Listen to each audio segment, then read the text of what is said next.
The restaurant glowed golden. Wine glasses chimed to celebrate my daughter-in-law's new title. I stood at the host stand, my son right beside me. My daughter-in-law leaned in and said softly, sharp enough to slice the room open, "You were never part of this family." My son froze for a beat, then looked away. A few guests glanced over, some frowned, others pressed their lips in pity. I stood stunned, my face burning, my throat locked with shame. She added, dripping with sarcasm, "Remember to heat the leftovers in the fridge. Don't waste food." I couldn't breathe thinking of the shirt I'd just ironed for my son this morning and the down payment on the house that's in my name. I let out a bitter laugh. As the promotion party music swelled behind me, I stepped outside, letting the Santa Fe night wind rake across my burning cheeks. Inside, the pain cooled, making room for a frightening, icy clarity. I went home, took off the old earrings, opened the safe, and pulled out the file I'd quietly kept for 3 years. And by tomorrow she would learn that some dinners are never reheated and some mothers, when they fall silent, are just beginning to collect every debt. If you're still listening, tell me where you're watching from. Every comment you leave is another mark in this journey. And if this story has touched you, don't forget to hit like so it can reach even further. My name is Caroline Pierce, 63, living in Santa Fe, New Mexico, in a cream-colored 2-story house I helped my son buy 3 years ago. That night, with the Mirador's music still echoing somewhere in my head, I sat at the kitchen chair, staring at my phone glowing with a text. "Suegra, remember to heat the leftovers in the fridge. Don't waste food." That line spelled out plainly meant, "Mother-in-law, remember to heat the leftovers in the fridge. Don't be wasteful." No, thank you. No exclamation point. Just a cold command, like I was the help. I looked around the kitchen where everything shined, every tile one I had picked myself. All of it bought from my savings after selling the small house where my husband died. Back then, Ethan told me, "Mom, sell the old house. It's too lonely by yourself. Come live with us, Madison and the kids. It'll be happier for everyone." I believed him. I believed I was stepping into peaceful years close to my grandkids, cared for and loved. But tonight, in this bright kitchen with that message blazing on my screen, I understood. I had never belonged to this house. I stood up and took a deep breath. No crying, no shouting. I began clearing the table, each motion like gathering the last pieces of my pride. Glasses rinsed, towels hung, stovetop wiped dry. I opened the fridge, looked at the half-eaten rotisserie chicken and a few cold fries, and chuckled. Madison was right, I wouldn't let them go to waste, just not the way she imagined. I walked to my room and turned on the desk lamp. On the shelf sat a photo of my husband, Robert, who passed 8 years ago from a stroke. "Robert," I whispered, "I kept my promise. I've taken care of our son like you wanted, but maybe it's time I take care of myself again." His eyes in the frame were as gentle as ever, and I knew he would understand. I opened the safe and took out a thick, brown-bound file with worn corners. Inside was everything: bank statements, transfer receipts, a photocopy of the purchase contract, and most important, the property deed with my name. Caroline Pierce, not Ethan's, not Madison's. I'd kept it that way as a just in case, a cautious habit after a lifetime in accounting. Only I and attorney Harold Kemp knew this. I opened my old laptop and plugged in a silver USB. On it were 17 recordings I'd saved over the past 3 years, conversations I overheard when they thought I wasn't there. Madison had told a friend, "It's like having a free maid. She cooks, cleans, and watches the kids." I don't even have to thank her. No translation needed, every word cut like a blade. I didn't delete them, I saved them because I knew I'd need them one day. Then I opened another folder. Photos of receipts, statements, transfers, every dollar I'd spent since selling my old house. Each image was proof of a sacrifice dismissed. I dragged them all into a new folder named Freedom. Then I wrote a handwritten letter to Ethan, each word heavy as stone. Ethan, my son, love does not mean letting others trample you. I've been silent too long, and in that silence I lost myself. I'm leaving not out of anger but to survive. On the table are papers you need to read carefully. This house, son, is not anyone's trophy, it is my blood and tears. Read closely before you use the word family. Mom. I set the letter neatly on the dining table beside a copy of the deed and a stack of financial statements. Light from the glass pendant lamp splashed across the page, making the last line, "Read closely before you use the word family," gleam like a warning. Before I left, I opened the closet and took the deep blue suitcase Robert and I carried on our last trip to Maine.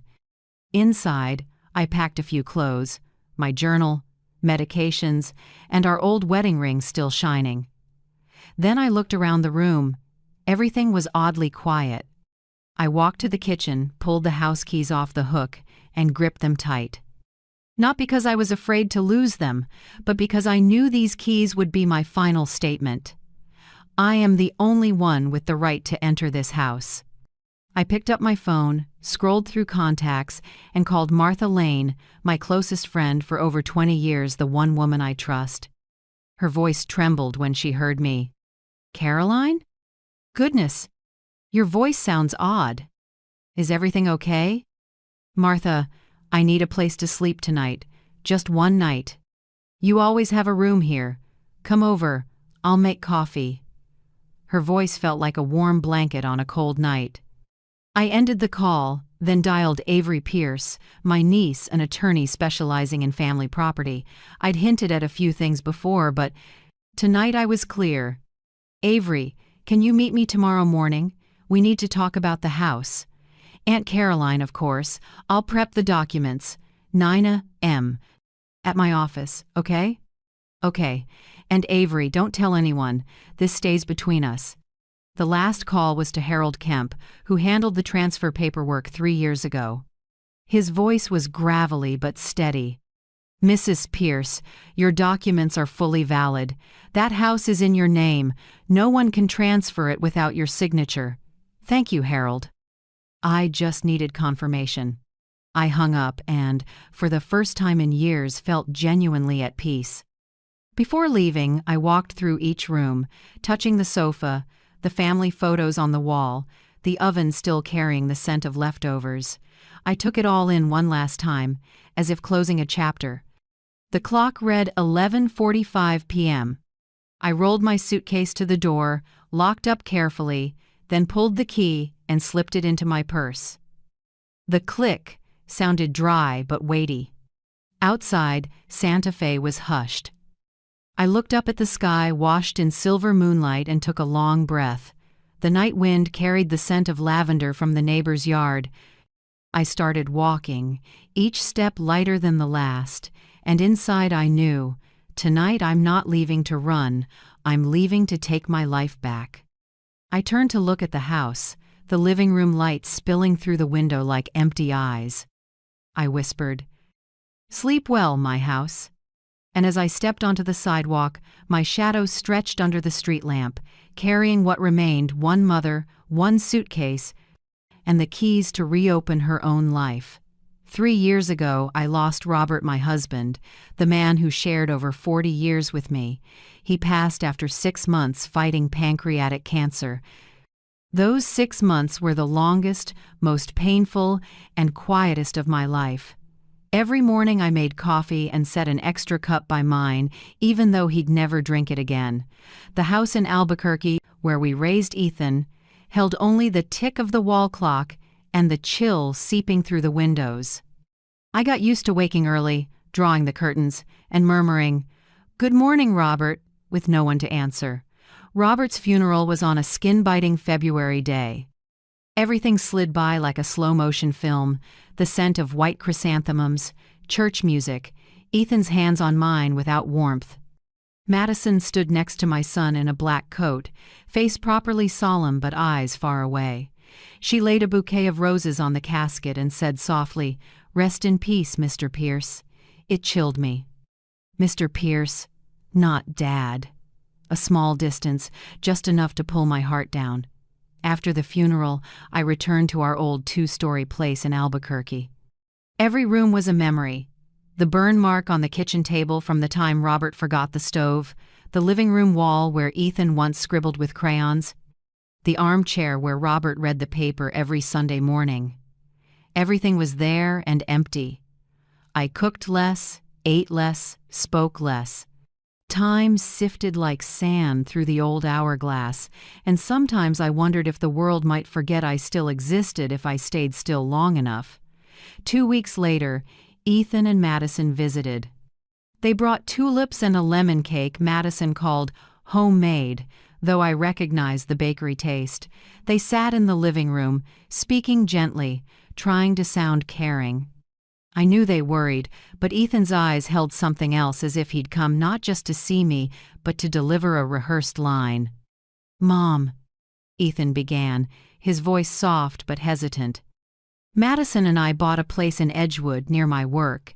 It's big backyard and there's a room just for you. I don't want you living alone in this house forever." Madison smiled, her fingers lacing with his. "That's right, Mom. We're worried you're too lonely. Come live with us like a real family." I looked at them, my son and the younger woman he adored, and my dapped heart melted. After the funeral, loneliness had gnawed at me. The idea of living with them, hearing the kids laugh, cooking dinner every night, it made my eyes sting. "Are you sure?" I asked quietly. "I don't want to be a burden." Ethan grinned. "Burden? Mom, this house is your home too. We'll live together just like before."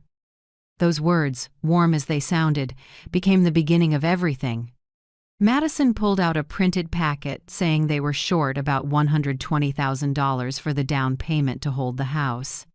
"The market's insane," she said with an awkward laugh. "A little more, and we're there."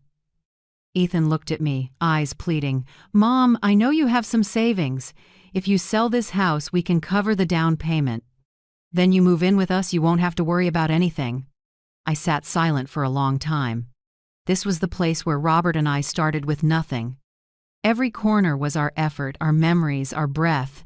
But looking at Ethan's eyes, hearing him say "we," I saw our family reborn after grief. So I nodded. 3 months later, the Albuquerque house sold. After expenses, I had exactly $120,000, just enough for the new place in Edgewood. I went to attorney Harold Kemp's office, the man Robert and I had worked with for years. He peered over half-rimmed glasses, voice firm. "Caroline, if all this money is yours, I recommend the house be in your name. You can transfer it to Ethan later, but for now, protect yourself." I was surprised. "But it's my son's house. I'm just helping them buy it." Harold gave a small, sad smile. "Trust me, Mrs. Pierce. Help, yes, but keep the paperwork clear. The world changes faster than people's hearts sometimes."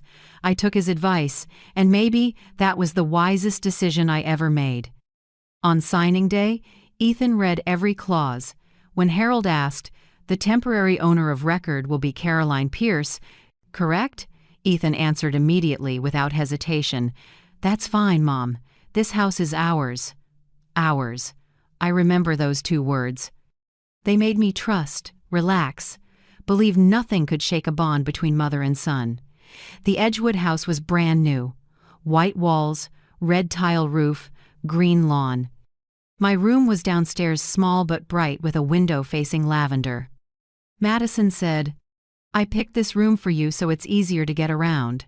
I was touched, not knowing the real reason was to keep me far from the primary bedroom upstairs. Move-in day, Madison cooked the first dinner. Pasta with mushroom cream sauce. She beamed, raising a glass of wine. "To a new beginning. Now we're a real family." I raised my glass, believing every word. I didn't know that wine was my farewell to an easy life. The first week, I helped unpack, decorate, arrange flowers.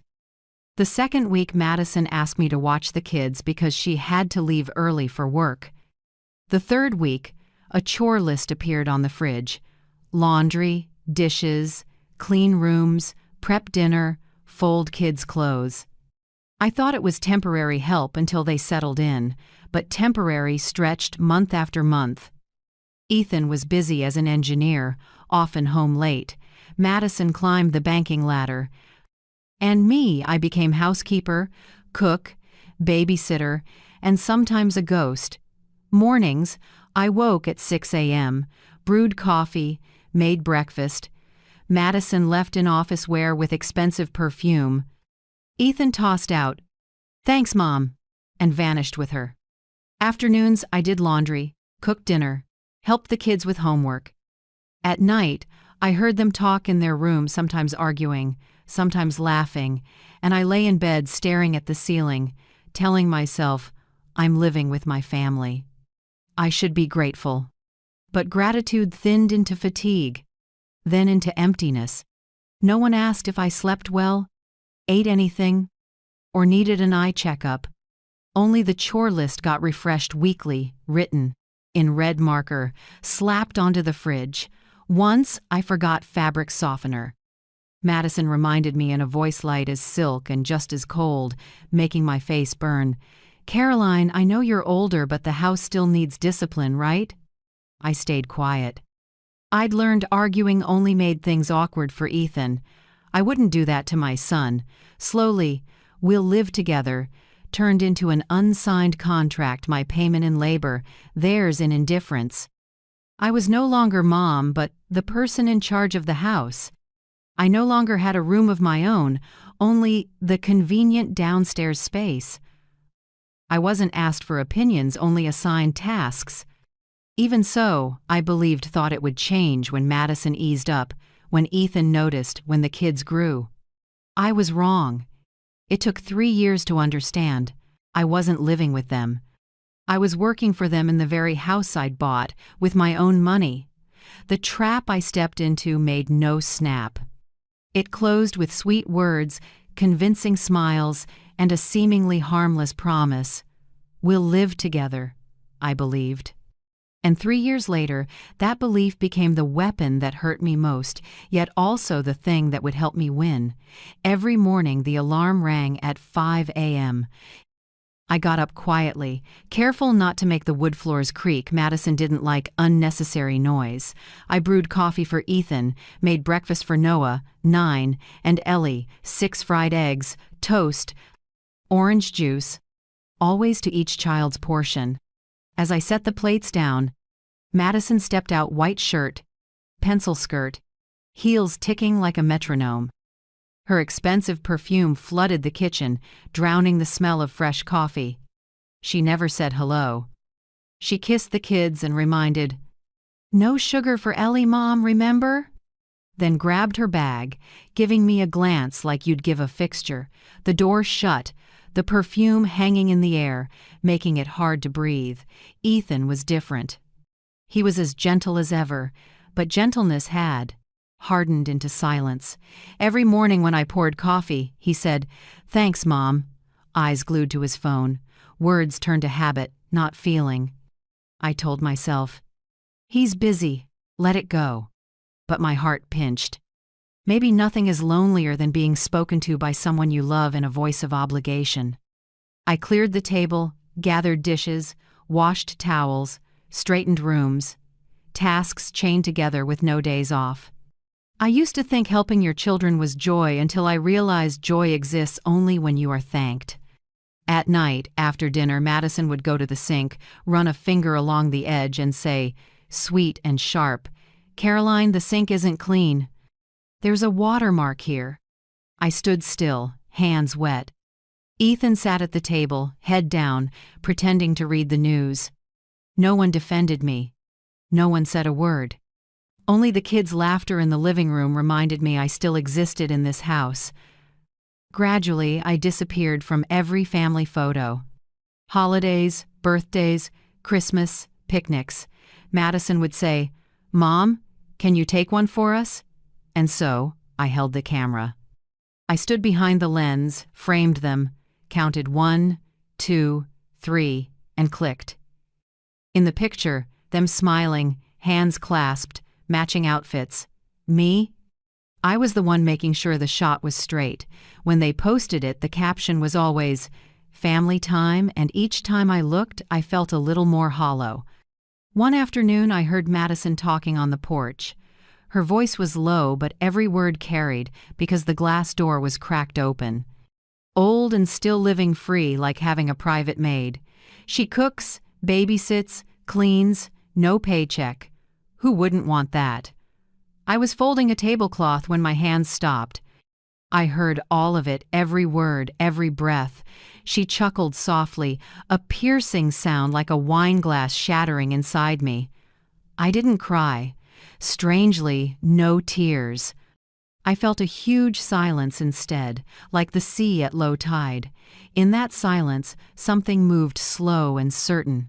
A part of me woke up, the part Robert once called Caroline's backbone. That night, once everyone slept, I opened my nightstand drawer and took out a small voice recorder I'd used back in my accounting days. I put in fresh batteries and tucked it under the lace runner on the dining table. The green light blinked. Everything started then. I recorded every conversation, every belittling comment, every joke with a sting that Madison let fly. She didn't know her voice was stored in my memory minute by minute, second by second. Not just recordings, I began saving every receipt. Whenever I bought anything for the house, new washer, leather sofa set, roof repair after the storm, HVAC maintenance, I snapped a photo and filed it on my laptop. Each file was carefully named: washer 5/22, roof fix 8/23, couch set 12/23. I logged dates, stores, prices, and my signature on the bottom. In the cabinet, I kept a brown leather notebook one Robert gave me for our 30th anniversary. I wrote everything not out of rage, but with an accountant's precision. I recorded every task I did, every expense I paid. I missed nothing. No one argues with numbers, Robert used to say. I smiled and nodded. Exactly. Numbers don't lie. One evening, Madison asked, "Caroline, can you pay the electric bill this time? My card's glitching. I'll transfer it back." I agreed and wrote down the date, time, amount. The transfer back never came. I didn't ask. I added a small note: "Not reimbursed." The days after, I did everything as usual. I cooked, laughed when the kids hugged me. I still took photos for that happy family. Only one thing changed. I was no longer the forgotten one. I was the observer. I was the one collecting proof. One afternoon, while Madison was on the phone with her mother in California, I heard her say, "Mom, I swear I can't stand her anymore. She's like a ghost in the house. Doesn't leave, doesn't talk, doesn't bother, but always there. It's like she's waiting for something." I sat in the living room corner, rolling yarn, gazing out the window. I knew I wasn't mistaken. She had started to fear me not because of what I said, but because of what I didn't. I realized that in silence, a person can become much stronger. I was no longer the weak mother pushed into a corner. I was the one who knew too much, heard too much, and was waiting for the right moment. I hid a second recorder in the laundry room, right above the shelf with the detergent. A third went into the kitchen cabinet, next to the cereal box Madison likes. I carefully changed the batteries every month, deleted the extra bits, and kept the valuable parts. Everything was stored on a password-protected USB drive, hidden in the drawer at the bottom of my suitcase. Sometimes I asked myself, if Robert were still alive, what would he say seeing me like this? He would be sad, perhaps, but he would understand. Because I didn't do this out of hatred, I did it to survive. I still went to the market, still brought flowers home for the dining table, still cooked full dinners like a devoted mother. But when the afternoon light spilled through the window and lit up the family time frame on the wall, all I saw was a blank space where I should have been. No one took a single photo of me. No one asked, "Do you want to be in the picture?" I slowly vanished from every trace of my own family, as if I had never existed. But they didn't know that while they erased me from the photos, I was rewriting the story my way, with numbers, with audio files, with little documents they dismissed. And then one day, when there was enough, I knew I would no longer be the one holding the camera. I would be the one exposing the whole picture. The mirador sparkled with lights, crystal chandeliers glittering from the ceiling, red wine glowing in glass.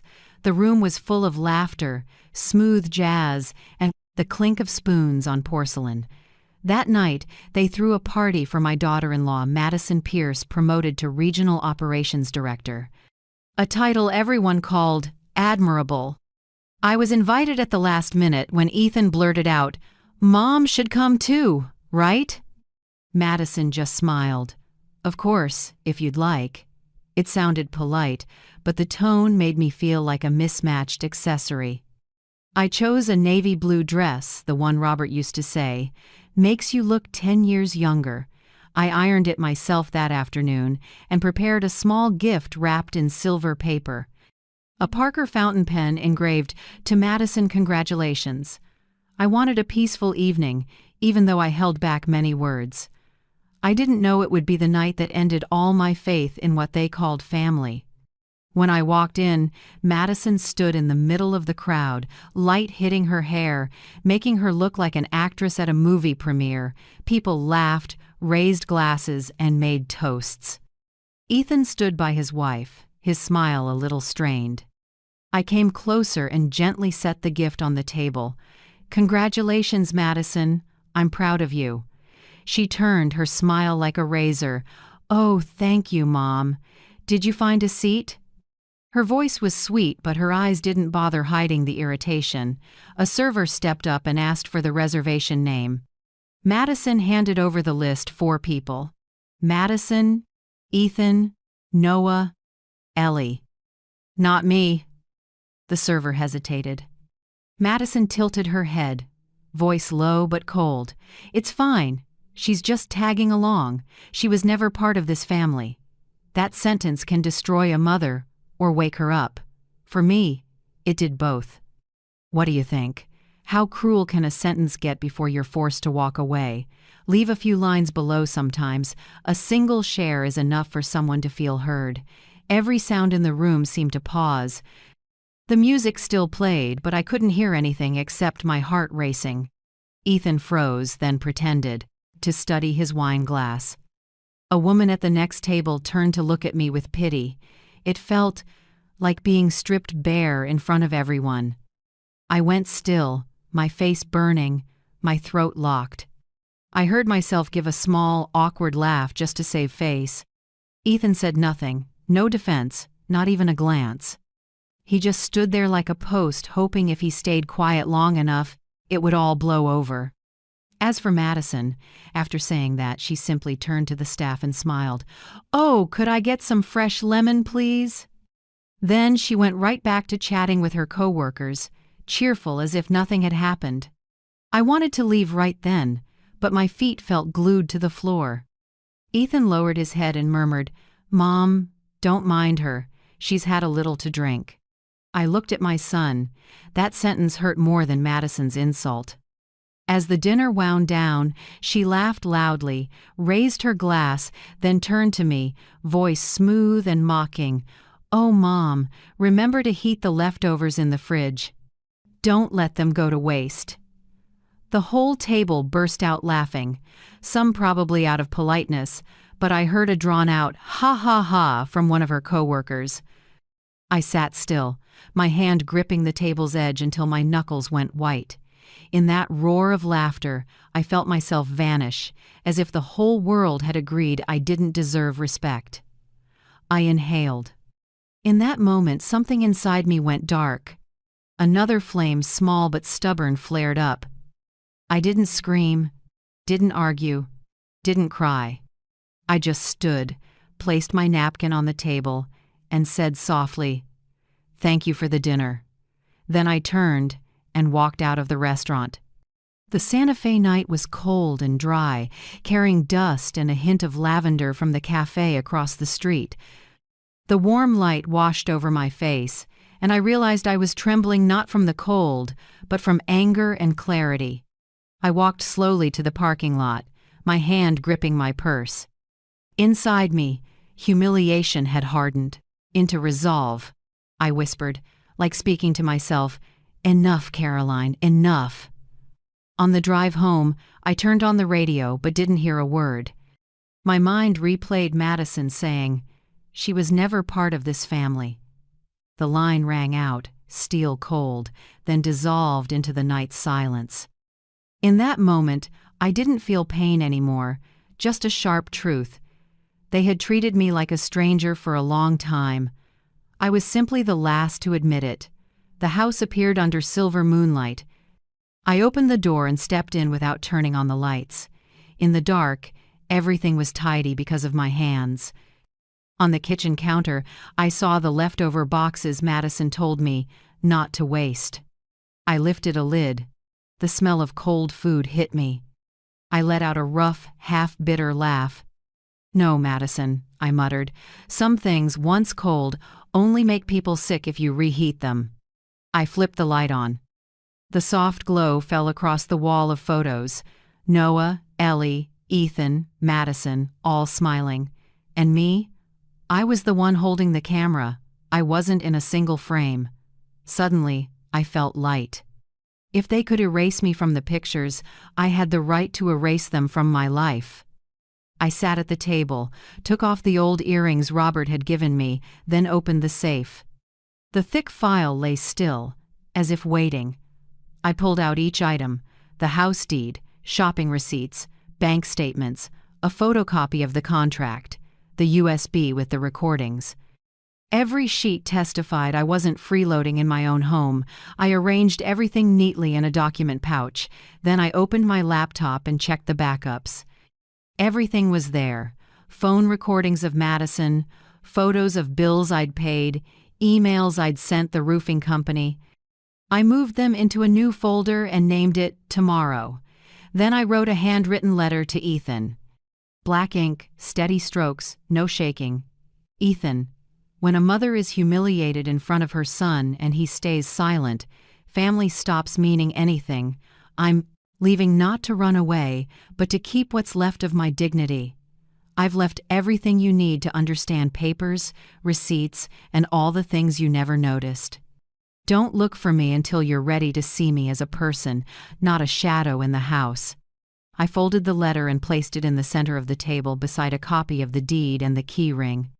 Next to it, I set an envelope labeled "For Ethan Only." I stood and walked the house one last time. The curtains I'd washed that morning still smelled fresh. The teacups on the shelf sat exactly where they should. I touched the stair rail, then paused at the window where I used to watch Noah play in the yard. Everything was peaceful, but none of it was mine anymore. I went to my room and packed a few clothes into a suitcase, along with the brown leather journal I'd kept for 3 years. I took only what belonged to me, not much, but enough. When I closed the suitcase, the zipper's dry rasp sounded like the end of a chapter. Before leaving, I looked around one last time. I didn't cry. I just whispered, "Goodbye, my house, the last time I'll call you that." I rolled the suitcase onto the porch and turned on the outside light. The glow spilled over the steps I used to scrub every morning. I locked the door, pulled the key, and slipped it into my bag. The click landed clean and final. The Santa Fe night was cold and dry, lifting a few loose strands of hair. I pulled my coat tight and walked, each step lighter than the last. On the empty street, the streetlights stretched out, my shadow trailing behind like a ribbon. I looked back at the house one final time, the living room light still spilling through the window like hollow eyes. I smiled. Tomorrow, when they come home, they'll find the lights on, the table bare, and a thick envelope in the center. They'll learn some dinners are never reheated, and some mothers, when silent, are just beginning to take everything back. That night, the clock read 1:20 a.m. when their silver SUV rolled into the driveway. The engine cut out, replaced by laughter still tinged with wine and lipstick. Madison laughed loud, her voice high and thin, slicing the Santa Fe night like a narrow blade. "Did you see her face? God! Tragedy on two legs!" Ethan didn't answer, only cleared his throat. The door swung open, the porch light spilled across the tile. The house was pitch black, except for that light the habit I'd kept so they wouldn't trip coming home late. Madison stumbled over her own sandals and snapped, "Couldn't she pick up all this junk? It's always a mess." She flicked the switch. The kitchen lit up. But in that moment, her smile froze. The living room was empty, unusually still. No washer running, no smell of leftovers, no clatter of me tidying like every night. The house was clean, orderly, and lifeless. Ethan looked around. My door was ajar, the bed neatly made, the closet empty, only wooden hangers left and a small sticky note. "Thank you for making everything clear." On the dining table, centered under the warm light, sat a cream envelope. Madison frowned. "What's this?" Ethan stepped forward, hands shaking as he opened it.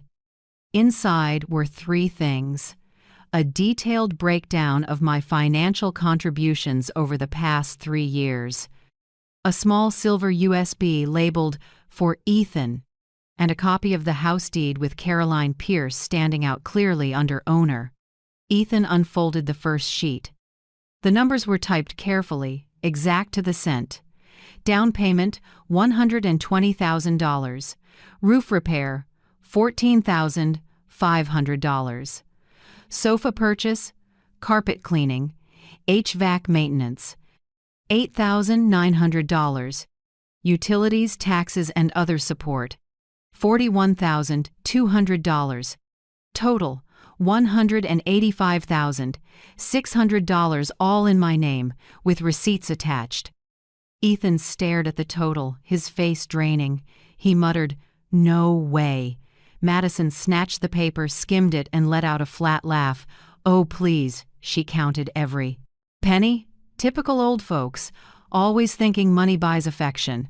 Ethan didn't answer. His grip tightened until the edges crinkled. He leaned down, plugged the USB into the laptop. The screen lit up. The first file name appeared. Madison, call 923, MP3. He hit play. From the speakers came Madison's voice, clear, cold, and smug. "Just push her into a cheap nursing home and it's done. Your mom's weak. No one's going to check paperwork. Then sell the house, split the money. That'll cover us for a year." Another woman asked, "What about Ethan?" Madison scoffed. "He's easy. Say a few lines about my sacrifice and he'll buy it." Men. The room went dead silent. Ethan sank into a chair, eyes wide, his face colorless. Everything he'd believed defended, kept quiet to keep the peace, turned around and tore him up. Madison stood frozen, then suddenly shrieked, "That's edited! I never said that! She set me up!" Ethan turned to his wife, his eyes empty. "But that's your voice, Madison. No mistaking it. Even the way you laugh. That men line." Madison stepped back, trembling. She tried to raise her voice, as if volume could drown fear. "You believe her over me? You know what she's like, always playing the weak, pitiful act." Ethan didn't reply. He only lowered his head and opened the second file. Madison's voice again, even clearer. "If she gets sick, even better. One competency certificate is enough to have him sign the house over." Ethan let the laptop fall shut and bent forward, hands on his head. For the first time in 3 years, he saw his wife stripped bare, terrifyingly so. The air congealed. Madison stepped forward and grabbed his shoulder. "Ethan, listen, it's not what you think." He shook her off, voice ragged. "Not what I think? For 3 years my mom lived here, did everything, paid for almost all of it, and you called her a burden? Do you know she's never taken place for it? A single dollar from you?" Madison went silent. For the first time, she had nothing to say. The house sank into heavy quiet. Small footsteps sounded on the stairs. Noah, hair messy and eyes sleepy, stood at the railing. "Where's Grandma, Dad?" Why is it so dark? Ethan turned back, attempted a smile, but his voice cracked. Grandma went to rest for a while, buddy. Behind him, Ellie rubbed her eyes, sniffling. I didn't say goodnight to Grandma. Madison turned away, arms crossed tight, avoiding the kid's eyes. Ethan could only nod, then shut the laptop. He folded the papers and slipped everything back into the envelope. Outside, the night wind kicked up. The curtains stirred. Moonlight slid through the gap, landing on the line, Caroline Pierce, owner, printed clearly on the deed copy. Madison saw it and went pale. She stepped forward, yanked the page up, and shouted, "She can't do this! This house is ours!" Ethan spoke softly, almost a whisper. "No, Madison, it's hers." Attorney Harold said it from the start. "I just never thought we'd need that." She stood still for a few seconds, then threw the page down, voice tight with fury. "Fine. Let her try. She thinks she can beat me?" But for the first time, her voice shook. Noah walked up to the table, picked the fallen paper, and looked up. "Grandma left this letter for you, Dad?" Ethan nodded, took the envelope back, and tucked it carefully into the document box. "Yeah, buddy. Let Dad hold on to it, okay?" The boy nodded and quietly headed back to his room, leading his sister. The kid's door clicked shut. The house fell into silence. Ethan sat motionless for a long time. Madison turned toward the balcony, panic in her eyes. On the dining table, a wine glass tipped, dark red spilling out, creeping toward the page with my name like a blood-red exclamation mark. As for me, I was asleep on Martha Lane's old sofa. A small lamp glowed through the curtain, pooling, warm yellow on the ceiling. Martha tucked a blanket around me and whispered, "You okay, Caroline?" I smiled, my voice low and light as air. "I'm okay, Martha. For the first time in 3 years, I'm sleeping in a house where no one tells me to scrub the sink." Outside, the Santa Fe night breeze drifted through her lavender garden, its soft scent spreading through the room. I closed my eyes, my eyelids growing heavy. In the quiet, I heard someone, maybe me, in a distant dream whisper, "Justice doesn't have to rush. It only needs to wait for morning." And so, after 3 years of being a shadow in my own home, I slept in peace, the first sleep in freedom. The next morning, Santa Fe sunlight angled through Martha's window. The smell of fresh coffee and toast filled the living room. I sat on the chair, cupping a hot mug, watching the first rays crawl across the wooden wall.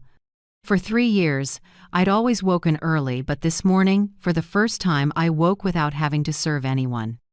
From the kitchen, Martha looked over and said softly, "What are you going to do next, Caroline?" I set the mug down. Calm. "Go see Avery. It's time I do the right thing, not for revenge, but to take my name back. Avery Pierce, my niece, is a family property attorney. She's in her 30s, quick, bright-eyed, and steady like Robert when he was young. I met her at the Pierce and Mendez office on Canyon Road, the street known for galleries and craft shops. When I walked in, Avery was already waiting, hair neatly pinned, thin frames on her nose. She stood and hugged me tight. "Aunt Caroline," I heard. "I'm so sorry." I smiled. "No need to be sorry. I'm alive, and I have proof. That's enough." I set the file bag on the table, heavy, thick, and so orderly that Avery looked a little stunned. "Wow, are you planning to sue the whole world?" I gave a small laugh. "No, I just want my place back in the very house I bought." Avery opened the bag and began reviewing each item: the house deed, bank statements, receipts, photos, and the USB with recordings. She went through everything carefully, missing nothing. When she opened her laptop, she plugged in the USB and listened to a short clip, just a few seconds of Madison's voice. "Just push her into a cheap nursing home and it's done." Avery grimaced and shook her head. "Horrible, but it makes my job easier. You have everything: paperwork, audio, spending proof, even lawful ownership. It's all clear. She took quick notes, then continued. Now, I'll contact Mr. Harold Kemp to confirm the file. He drafted the original house paperwork, right? I nodded. He knows everything. I want to do this legally and properly, not to demean anyone, just to make them see the truth. Avery nodded and called right there at her desk. I heard Harold's warm, steady voice on the other end. Oh, Mrs. Pierce, I knew this day would come. The documents are still valid. No one can dispute ownership without your signature. I'll support you fully. Hearing him, I felt a warmth spread in my chest, not joy, but validation. Finally, someone believed me without me having to defend myself. Avery printed a power of attorney and asked me to sign. She said, "You won't need to appear in court. We'll send a cooperation demand before filing suit. If they're willing to negotiate, we can settle this quietly." I asked, "And if they're not?" Avery gave a small smile. "Then they'll have to explain in court why they lived in someone else's house while calling that person a freeloader." I went quiet. Deep down, I didn't want to see my son sitting in a courtroom. I had lost a husband. I didn't want to lose my only child. "Sweetheart," I said softly, "I don't want to destroy this relationship. I just want my dignity back and the ownership of the house that's mine." Avery nodded. "I understand. Will do. This as gently as possible." That afternoon, Avery and Harold drafted the letter. In it, they clearly stated, Caroline Pierce is the lawful owner of the house. Madison and Ethan Pierce have violated residential rights through property misuse, insults, and defamation. Caroline Pierce is not seeking immediate eviction, only a signed cooperation agreement, asset acknowledgement, and an end to all insulting behavior. The letter was sent by email, CC'd to both Madison and Ethan. When I signed my name at the end, my hand was steady. I reread every line, feeling as if I were closing a door not to imprison anyone, but to keep peace for myself. About an hour later, my phone buzzed. A text from Madison. "Caroline, I'm sorry if anything last night upset you. I was drunk. Hope you don't blow this out of proportion." I read it, then deleted it. Short, cold, and not the least bit sincere. Right after, Ethan called. His voice shook. "Mom, I'm sorry. I was wrong. I didn't think it would go this far. I just want you to talk to me. Please don't get lawyers involved." I went still, staring at the screen with my son's name on it. I didn't answer. I just silenced the phone and set it face down on the table. Outside, evening was falling. I stepped onto the porch. The Santa Fe breeze stirred the purple lavender. Martha brought out 2 cups of tea and asked, "So you really did it?" I nodded, my voice light as the wind. "I don't want to beat anyone anymore, Martha. I just want respect." That night, I opened my laptop and logged into the social account I hadn't used in a long time. I typed one short line. That was all. Self-respect doesn't kill anyone. It saved my life. I didn't add anything. No names, no details, just one sentence, simple, honest. I shut the computer and went to bed. The next morning, Martha woke me with a stunned voice. "Caroline, your post is spreading everywhere."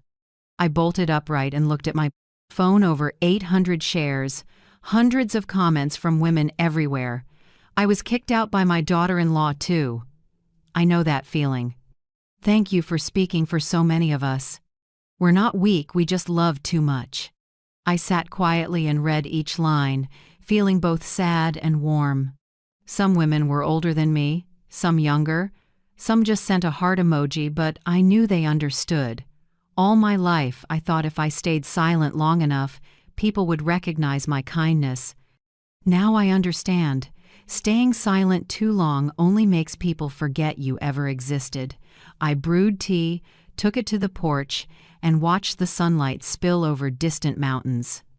In my mind, those women kept appearing: mothers, wives, people labeled extra. I realized my story wasn't just about a house. It was about a generation of women forgotten for being too patient. Martha sat beside me and held my hand. See, Caroline, you didn't just reclaim a house, you're helping the whole world see their worth. I smiled and looked into the distance. No, Martha, I just told my story. They're the ones waking up. I took a deep breath, let the dry Santa Fe air fill my chest, and closed my eyes. In that moment, I felt free not because I had won, but because I had dared to speak. And for the first time in years, I didn't feel like a forgotten mother. I am Caroline Pierce, a woman who stood up, not for revenge, but to be seen. Attorney Harold Kemp's conference room was on the 4th floor of a small building on Central Avenue, where the scent of old wood mixed with coffee in a strangely calming way. Light from a large window slanted across the oak table, reflecting off neatly stacked files so orderly it felt almost solemn. I sat at the head of the table, facing Ethan and Madison. They arrived together but sat far enough apart to make the air between them colder than the Santa Fe morning outside. Madison wasn't made up like usual. She wore a crisp, white shirt, hands clasped tight on her lap. Ethan looked worn out, stubble on his chin, dark circles under his eyes. To my right was Avery, my niece, calm face, sharp eyes. Next to her sat Harold Kemp, in his familiar gray suit and half-rimmed glasses. He poured me coffee, his voice low and gentle. "Mrs. Pierce, everyone's here. Shall we begin?" I nodded, warming my hands on the cup. Avery opened the first file, her voice clear and decisive. "This is the summary of Mrs. Caroline Pierce's financial investments in the Edgewood home, totaling $185,600, including maintenance, repairs, and property taxes. Additionally, Mrs. Pierce is the sole lawful owner, confirmed by New Mexico property records, date signed, July 4, 2022. Madison looked up, her eyes flickering, maybe hoping this was just a bluff. But Harold slid her a copy of the deed and said, "This is the original on file at our office. Mrs. Pierce holds full title, no co-ownership, no third-party guarantee." Silence stretched. Ethan looked at the paper, then at me, his face draining. "Mom, you've been on the title this whole time?" I nodded slightly. "Yes. Harold advised it since the purchase funds were entirely mine. I didn't want to boast, and I never intended to keep it forever, but now, maybe this is the only way we can talk honestly." Ethan lowered his head, hands clasped. I could see confusion and shame in his eyes. He didn't look up when Avery continued. "So today we're presenting 3 options so both sides can reach an agreement without court." Harold opened another file and slid it to Ethan and Madison. His words slow and precise. Option 1, return the house to Mrs. Caroline and move out within 60 days. Option 2, buy the entire house at current market value. We have a preliminary valuation of about $510,000. And option 3, establish conditional co-ownership, Mrs. Caroline holds 60%, you hold 40%, with conditions set by her side. Ethan looked up, voice tight. "What conditions, sir?" I looked at my son, then to Harold. He nodded for me to speak. "The conditions are," I began, steady, "I retain the right to rent out my 60%. I don't want to live together anymore, but I want the house maintained. If you want to stay, you agree all costs and obligations will be split by ownership share." Madison pressed her lips, ready to snap back, but I went on. "And one more thing. Ethan, you and I will do family therapy for 6 months, once a week, to rebuild communication. Madison, you must do individual therapy. Avery will refer someone. You need to face your insulting, controlling behavior." Madison shot to her feet, eyes blazing. "You're turning this into a joke." "I don't need therapy, I just—" Avery cut in, calm but icy. "If you don't agree, we'll file suit and seek removal from the property. Mrs. Pierce has ample evidence of insult and threats." "I don't think you want that in your legal record, Madison." The room went silent again. The wall clock ticked loud enough to count breaths. Ethan took Madison's hand and said quietly, "Madison, stop." I've been wrong for too long. At least let Mom have some peace." Madison looked at him, exhausted, like someone after a long war. She sat down, head lowered, voice hoarse. "Fine. I agree." Harold nodded and opened the draft agreement. "There's also an addendum. If any party living in the house violates respectful conduct toward tenants or co-owners, a forced sale of the entire property takes immediate effect. Proceeds will be split 60-40. I looked at the paper and felt everything fall into place. No more back and forth, no payback. Fairness now lived on paper, backed by law, no longer depending on anyone's goodwill. Ethan signed first, his hand slightly shaking. Madison signed next, biting her lip. When it was my turn, Harold slid the pen to me. I took it, looked at Caroline Pierce on the signature line, and signed. For the first time in years, my hand didn't tremble. When the pen clicked down, I heard Harold exhale softly. "That's it. Everything's within the law now. No one can dismiss you again, Mrs. Pierce." I nodded. "I don't need their reverence. I just need them to stop." The meeting ended in quiet. Ethan stood and walked toward me. He looked at me a long time, eyes holding something broken and something trying to mend. "Mom, I'm sorry. I let this go too far. I'll do therapy. I promise." I looked at my son and said gently, "Do it for yourself, not for me." Madison said nothing. She only dipped her head, eyes on the floor. For the first time, I saw no arrogance there, only fear and regret. I gathered the files and thanked Harold and Avery. Before I reached the door, I turned back to both of them, my son I'd raised with everything I had, and the woman who once made me feel useless. I felt no anger, no victory. Only a deep quiet settling into my chest, like early spring wind over the desert. Outside, Santa Fe's sky was clear, sunlight pouring gold on the sidewalk. I stopped at a small flower shop down the block and bought a bundle of lavender. Martha always said, "Lavender softens everything." Maybe today was the first day I truly believed that. I looked toward the distance, where the road led back to a house that had been a battleground, now clearly defined by signatures and truth. I took a long breath, a small smile on my lips. Not the smile of a winner, but of someone who got herself back. I walked on in the golden light, my heart light as if the early spring wind were whispering, "Caroline, you're back." 3 weeks after the meeting at Harold's office, the Edgewood house had a new rhythm, if not a new owner. I didn't move back, but I kept my 60%, as agreed. I decided to rent out my share so the house wouldn't sit empty, and so Ethan and Madison would learn to live with others, no longer free to dominate the space. My first tenant was Angela Brooks, a 39-year-old high school teacher who'd recently lost her husband. She had 2 children, Marcus, 13, and Lila, 9, both well-mannered and sweet. When Avery sent me their file, I read every line, then smiled. They weren't wealthy, but they were kind, and I believe that's worth more than any deposit. On move-in day, I was there not to supervise, but to witness a new start. Santa Fe was bright, with a soft breeze through the sage along the fence. Angela arrived in an old minivan loaded with boxes of books, a few potted plants, and a cat named Pudding. Ethan opened the gate. He nodded politely, his voice rough but courteous.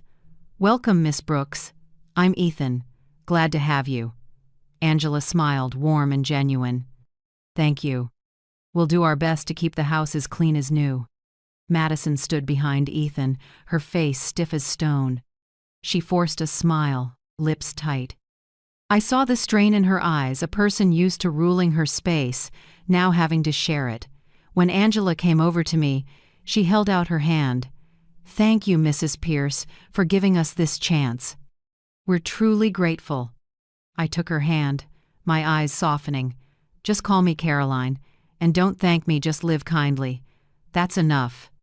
Madison shot me a quick look, a crooked smile. I turned to her, my voice light but clear. "And you, Madison, call me Caroline, too. Mom isn't necessary anymore." That sentence froze the air for a few seconds. Ethan said nothing, and Madison gave the tiniest nod, eyes down. I said no more, just helped Angela carry a few boxes.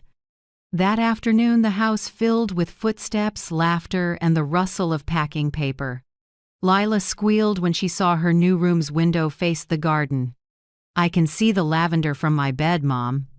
Marcus hurried off to help Ethan fix an outlet in the kitchen. I watched from the porch.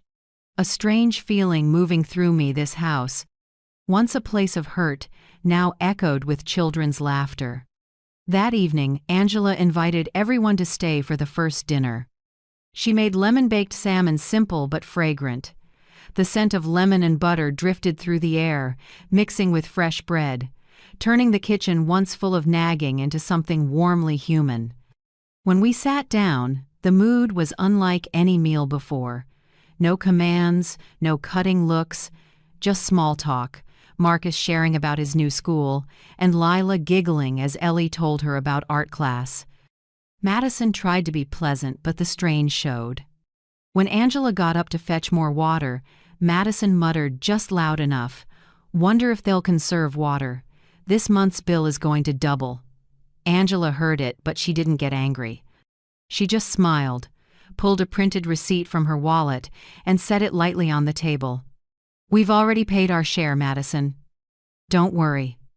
Her voice was calm, soft but weighty. Silence held for a few seconds. Ethan exhaled, then stood, picked up his plate and said, "I'll do the dishes. Sit down." Madison looked at him, surprised, like she was seeing someone else entirely. As for me, I sat quietly, watching the son I thought I'd lost. That small act, washing a stack of plates, was worth more than gold to me. When dinner ended, I stood, thanked everyone, and got ready to go. Angela walked me out and said softly, "You know, this house has a strange energy. I was scared at first, but now I think it's learning to breathe again."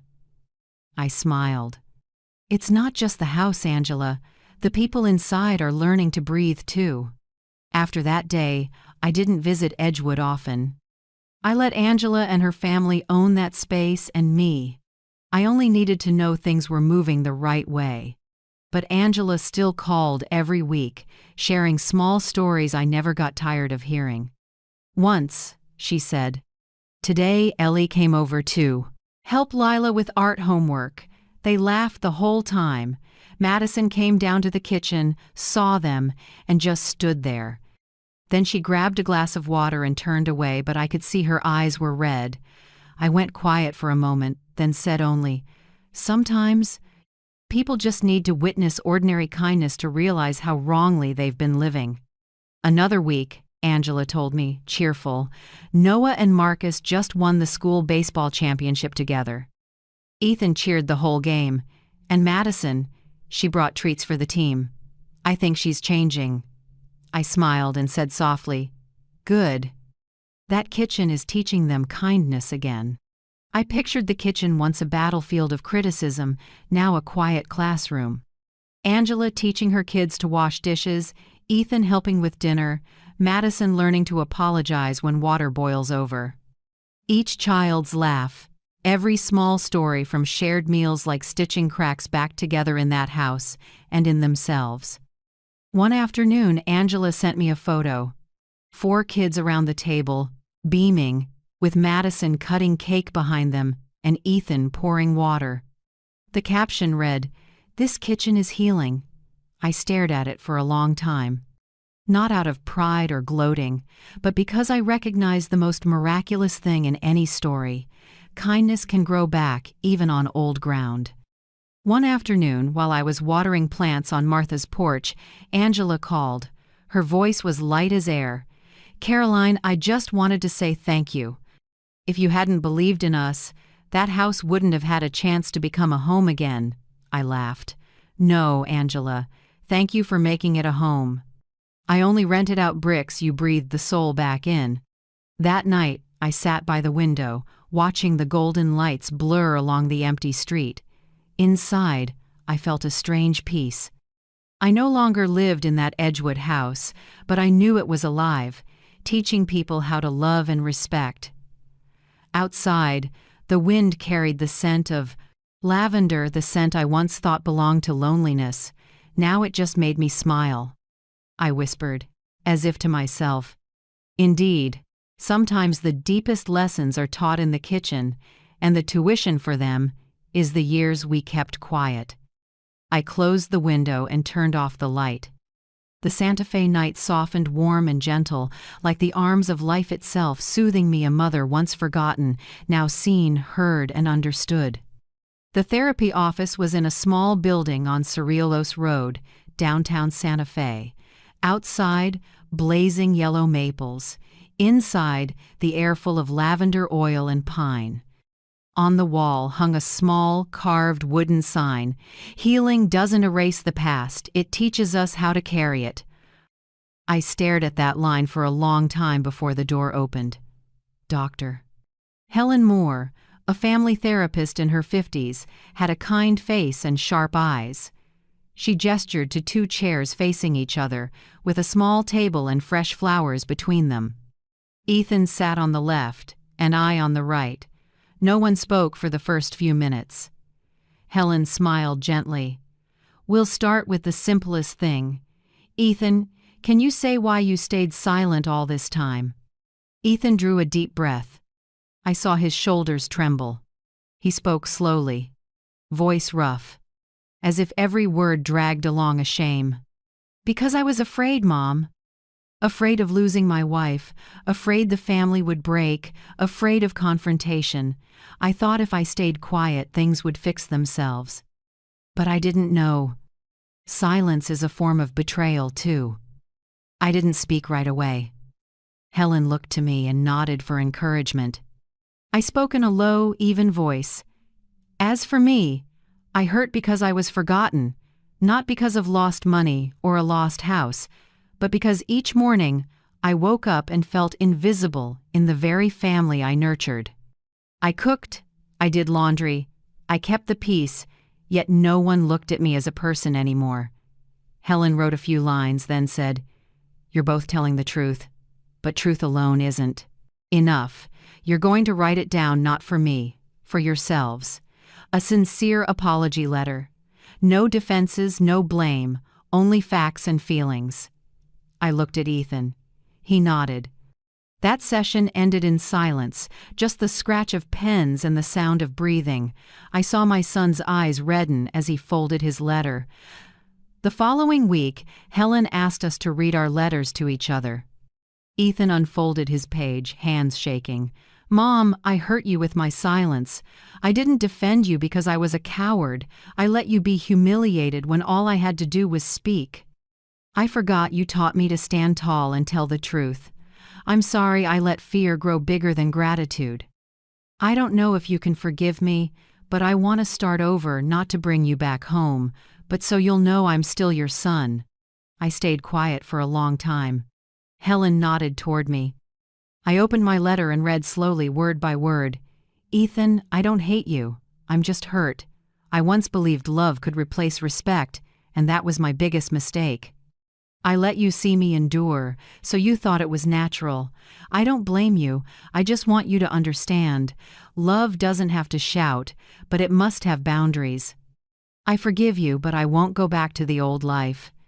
Ethan said nothing. He just nodded, eyes wet. Helen smiled. That's a beginning. At the same time, Madison began her own therapy with another specialist. I didn't see her, but Helen occasionally shared brief updates with Madison's consent. She said, "Madison is learning to face her fears.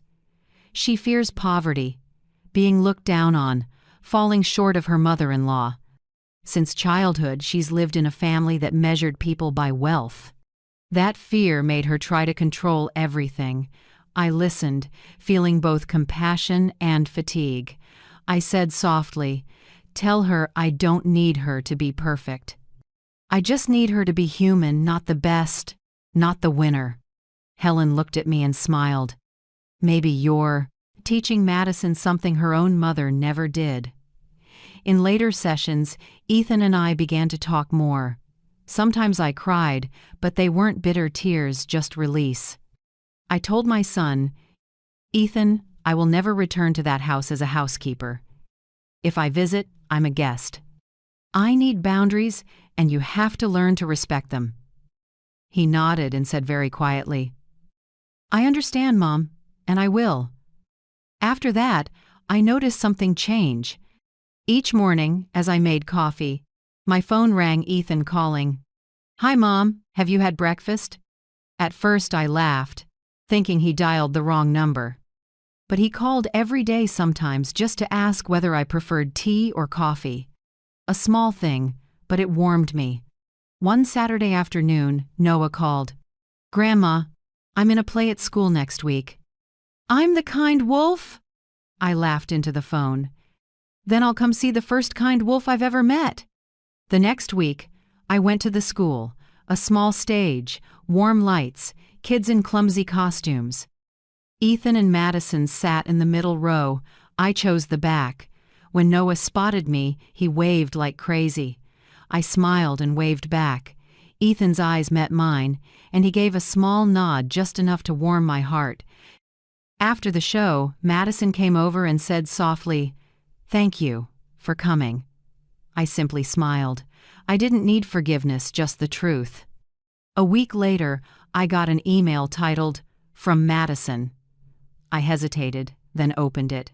3 pages, no flourish, no excuses. "Caroline, I was wrong. I thought control was protection and that whoever has more gets more say. I forgot kindness isn't in a marriage contract, it's in how we treat each other. I don't expect you to forget, only that someday you can look at me without feeling pain. I'll continue therapy not to win anyone over, but to learn to live decently." I finished reading and sat quietly for a long time. I didn't reply. I saved the letter not to threaten, but to remind myself people can change, if they truly reflect.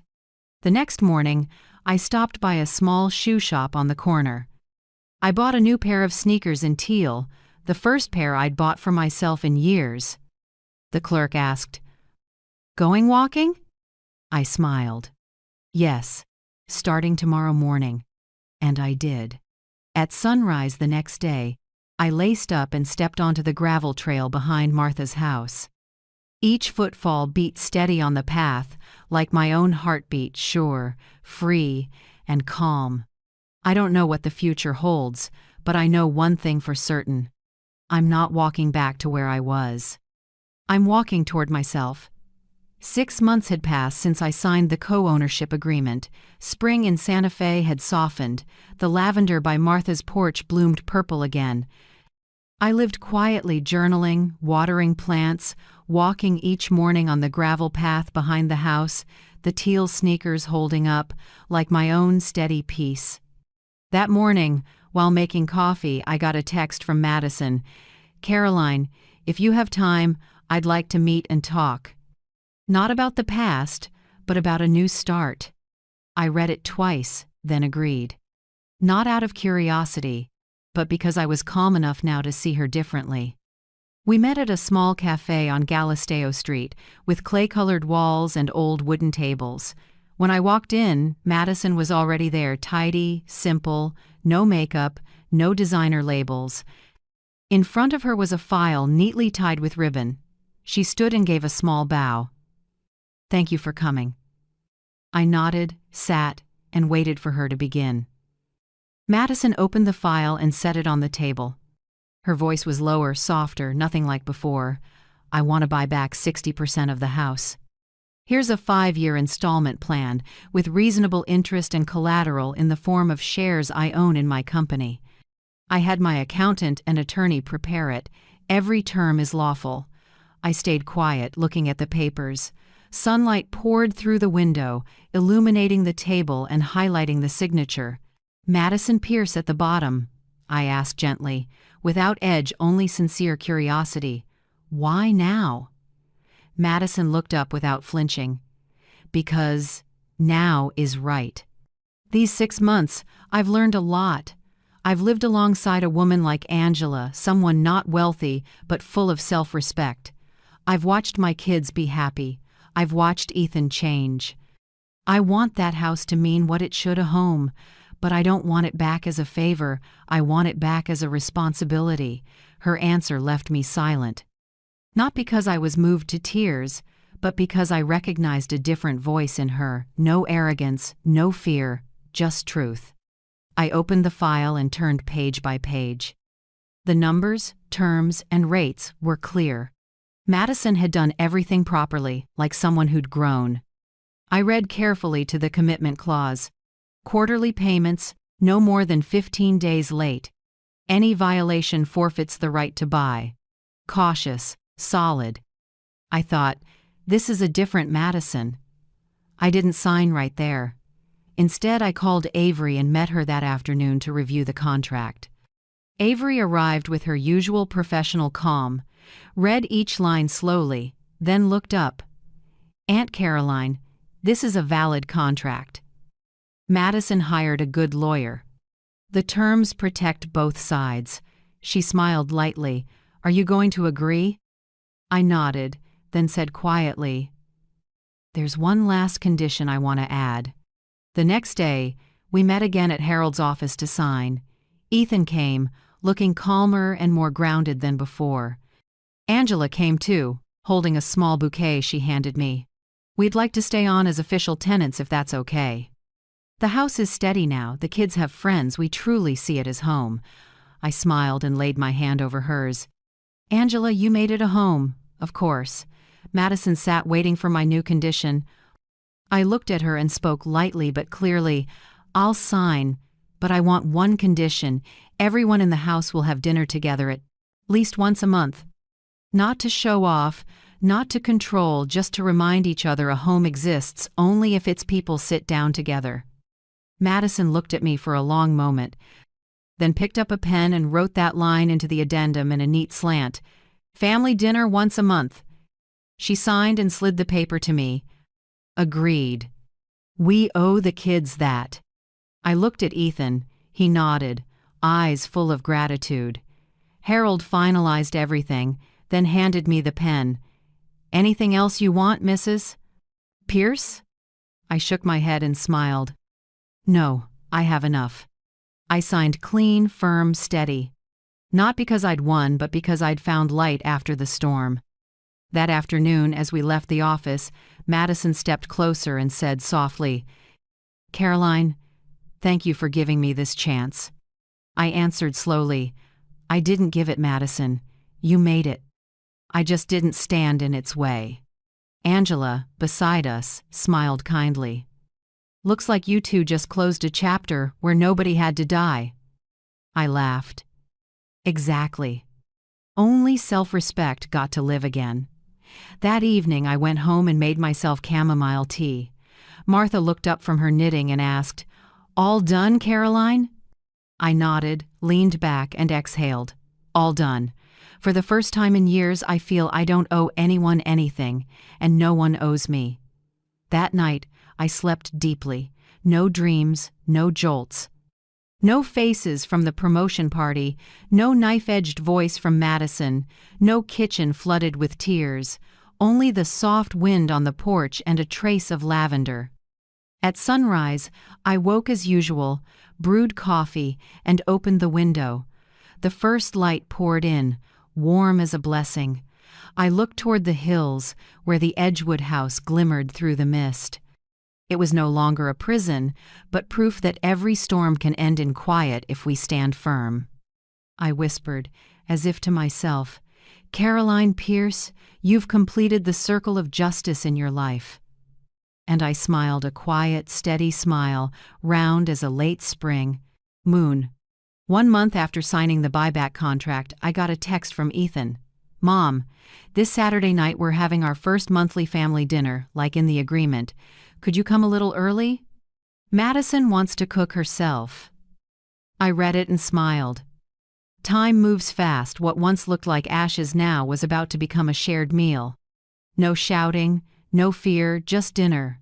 A gentle apology from life. That afternoon, Santa Fe glowed with golden light. I wore a beige linen dress and brought a jar of lavender from Martha's garden. Driving to Edgewood, I felt unusually calm. From a distance I saw the old house now painted a warm cream, petunias hanging on the porch, and the fence freshly coated. It looked different, like the people inside. The door opened. Ellie ran out first, ponytail high, chirping. "Grandma Caroline is here! Grandma, you have to sit in the special seat!" I laughed and hugged her. In that moment, the smell of dough and cheese filled the air, pulling me back to years ago when this kitchen felt like mine. But this time, I walked in as a welcomed guest. In the kitchen, Madison wore an apron, hair in a bun, hands dusted with flour. On the table sat a lasagna straight from the oven, the cheese edges slightly burnt. Angela stood beside her, laughing. "A little char is right. I told you my recipe is never perfect, but it's always memorable." Madison laughed too, a bit shy. "Then tonight should be very memorable." I looked at the pan, rich and fragrant, blending with garlic bread. Maybe the house had never felt this warm. Ethan set the table while Noah and Marcus chased each other, arguing over seats. I sat in the chair by the window where I used to place myself during lonely mornings 3 years ago. Today, on the seat, lay a small handwritten card. "For Grandma Caroline." I brushed my fingers over it and smiled. I finally had a true place in this house. When everyone sat, Angela poured water, cheerful.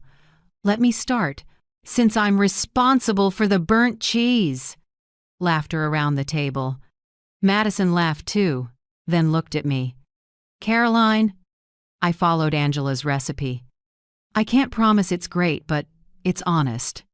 I nodded. "As long as you cook with your hands and eat together, it's good." Ethan cut the first slice and shared it evenly. When he handed me a plate, he asked quietly, "Mom, I'm thinking about fixing the porch roof. What do you think?" "You did that with Dad once, so I want your input." I froze for a second, not at the question, but at how he asked. His voice held real respect. I wasn't ignored. I had a voice in my own house. I smiled. "Go with composite, not wood. Santa Fe winds crack wood fast." Ethan nodded and scribbled a note. We ate and talked. Lila and Ellie shared school stories. Noah bragged that his team was in the semifinals. Then he pulled a baseball from his backpack and handed it to me. "Grandma, this is our signed ball, me and my teammates. I want you to have it. You're our good luck charm." I took it, holding back tears. "Thank you, Noah. I'll keep it by the window where the light is brightest." Then Ellie brought out a watercolor, an older woman at a doorway with warm light behind her. Underneath, in crooked letters, "Grandma Caroline, the Keeper of Light." The room went quiet. I set my hand on the paper, voice trembling a little. "Thank you, Ellie. That light isn't mine, it belongs to this house. I just helped it not go out." Warmth returned. Laughter rose again. Madison sat across from me, something different in her eyes, no tightness, just honesty. She set down her fork and spoke slowly, clearly. "Caroline, I want to say this in front of everyone." She turned to Ethan, then the kids. "I'm sorry. I belittled you and hurt you. No reason is enough to excuse it. I just hope to relearn how to be a decent person." No one spoke for a few seconds. I looked at her and nodded. "No. More words needed." "What matters is you said it." Madison bowed her head, and Angela patted her shoulder, smiling. Then Angela looked at me and raised her glass. "I want to say something. To me, Caroline is a wind anchor. She doesn't pull anyone down. She keeps those around her from being blown away." I laughed softly. A wind anchor, sad and beautiful at once. "Thank you, Angela." The meal ended with kids singing off-key, clinking cutlery, and laughter filling the kitchen. There were no victims or villains anymore, only people learning to live kindly again. The next afternoon, Avery stopped by with the first installment payment from Madison. She set the envelope on the table and smiled. "It's small, but on time. Harold says this is a start to what the legal world calls restorative justice. You did what many only talk about. I smiled, taking the envelope without opening it. I don't need to know how much. I just need to know they kept their word. That evening, I posted a new photo. 2 families. Me, Ethan, Madison, Angela, and the 4 kids around the dinner table. Warm light on laughing faces. For the first time, I was in the picture, not holding the camera. My caption, "Respect warms a home, not blood." Within minutes, hundreds of comments and shares. I didn't read them all. I set the phone down, sipped tea, and looked at the image, the light gentle now, no glare, no hidden pain. I opened the envelope and saw Madison's first check. Not large enough for the electric bill, maybe a few potted plants, but the relief went to my bones. That night, moonlight spilled through my window as I closed my eyes. I knew forgiveness doesn't erase the past, but it opens the door for the future to breathe. And in the steady rhythm of my own breath, I saw clearly at last I'd lived long enough to witness what I believe in. Justice isn't always a verdict. Sometimes it's just a chair saved for you at the table, almost 2. Years have passed since the night I left the house in Edgewood. My life now is small, calm, and just enough like my 3rd-floor apartment overlooking Santa Fe's Plaza, where mornings are full of sun and evenings fill with street guitars. I get up early, open the window for the breeze, make a cup of coffee, and watch the light climb the Sangre de Cristo range. Far-off church bells ring, mixing with the smell of toast from the corner cafe. My life isn't loud anymore. No sounds of anger, just the slow, gentle beat of peace. I teach a community knitting class at the city's cultural center. Older women gather every Tuesday morning, knitting and telling stories. Some are divorced, some widowed, some still learning how to forgive their children. I listen, then share my own story, not to complain, but to show that leaving at the right time is also a way to love. Madison's installment payments still arrive in my account on schedule. I add a little savings and live just right, no lack, no excess. I buy flowers every weekend and pay for the art class I always wanted to take. Freedom at this age isn't flying far, it's standing steady and quiet. Ethan still visits every Sunday. We drink coffee on the balcony and talk about baseball and how Noah is about to start middle school. Madison sometimes texts photos of new dishes. She's trying lasagna, pumpkin soup, honey-roasted chicken, no more orders, just simple sharing from someone who wants to keep a connection. Once she texted, "I remade an old dish but with less salt." Ethan says it tastes gentler, like how I'm learning to talk. I laughed and replied, "Less salt, more heart." Noah and Ellie are growing fast. They send birthday cards and video call every weekend. Sometimes they just say, "Grandma, I love you." That's all, and the whole world warms inside me. The buyback contract is still on schedule, quarter by quarter, as promised. I still keep the right to stop it if anyone forgets. Respect not to threaten, but to remind them that kindness needs boundaries. I've never had to use that right. They understand now. They know respect is the real foundation of a home. On the wall of my small apartment hangs a light wood frame, both families around a dinner table. I'm in the middle, holding a cup of tea, smiling softly. No suspicious eyes, no distance. Just a mother, a friend, a person who stepped out of the dark and found herself seen. It's the first photo I've hung without feeling my heart sink. One evening, while journaling, I wrote to myself, "Thank you, Caroline, for leaving at the right time so you could come back to yourself, for choosing self-respect over silence, for believing love requires limits." I closed the notebook and opened the window. The Santa Fe air rushed in, cool and clean, with lavender and a little desert dust. I closed my eyes and breathed deep. Freedom smells like this: wind, courage, and gratitude. I didn't destroy a family. I made them relearn how to love with limits, with gratitude, with respect. They're still a family. The difference is that now they listen, apologize, and hold on to each other with honesty. I used to be the mother pushed away from the table. Now I'm the one in the middle, listened to and called by name, not because I changed them, but because I changed how I stand. Every morning when the first light pours in, I smile again. Others might just see an old woman living alone in a small apartment, but I know I'm living in a house built of self-respect. If you're still here with me, thank you, truly. Not everyone stays to the end of a story, especially a story about soft wounds the family hurts so many of us have known. If you're hearing this now, somewhere in your heart you probably know what it feels like to be forgotten, dismissed, or to be strong when no one stood beside you. I want you to know you're not alone. Wherever you are, quiet room in New York, a small house, in Texas, or across the ocean if you're listening, I already feel accompanied. Leave me a comment and tell me where you're tuning in from, so I can imagine how far this voice has traveled and how many hearts it's touched. And if this story gave you a bit of warmth or reminded you of the value of respect, courage, and love with boundaries, please like, comment, or subscribe. Not to count views, but so stories like this can keep being told for everyone trying to stand steady in their own storm.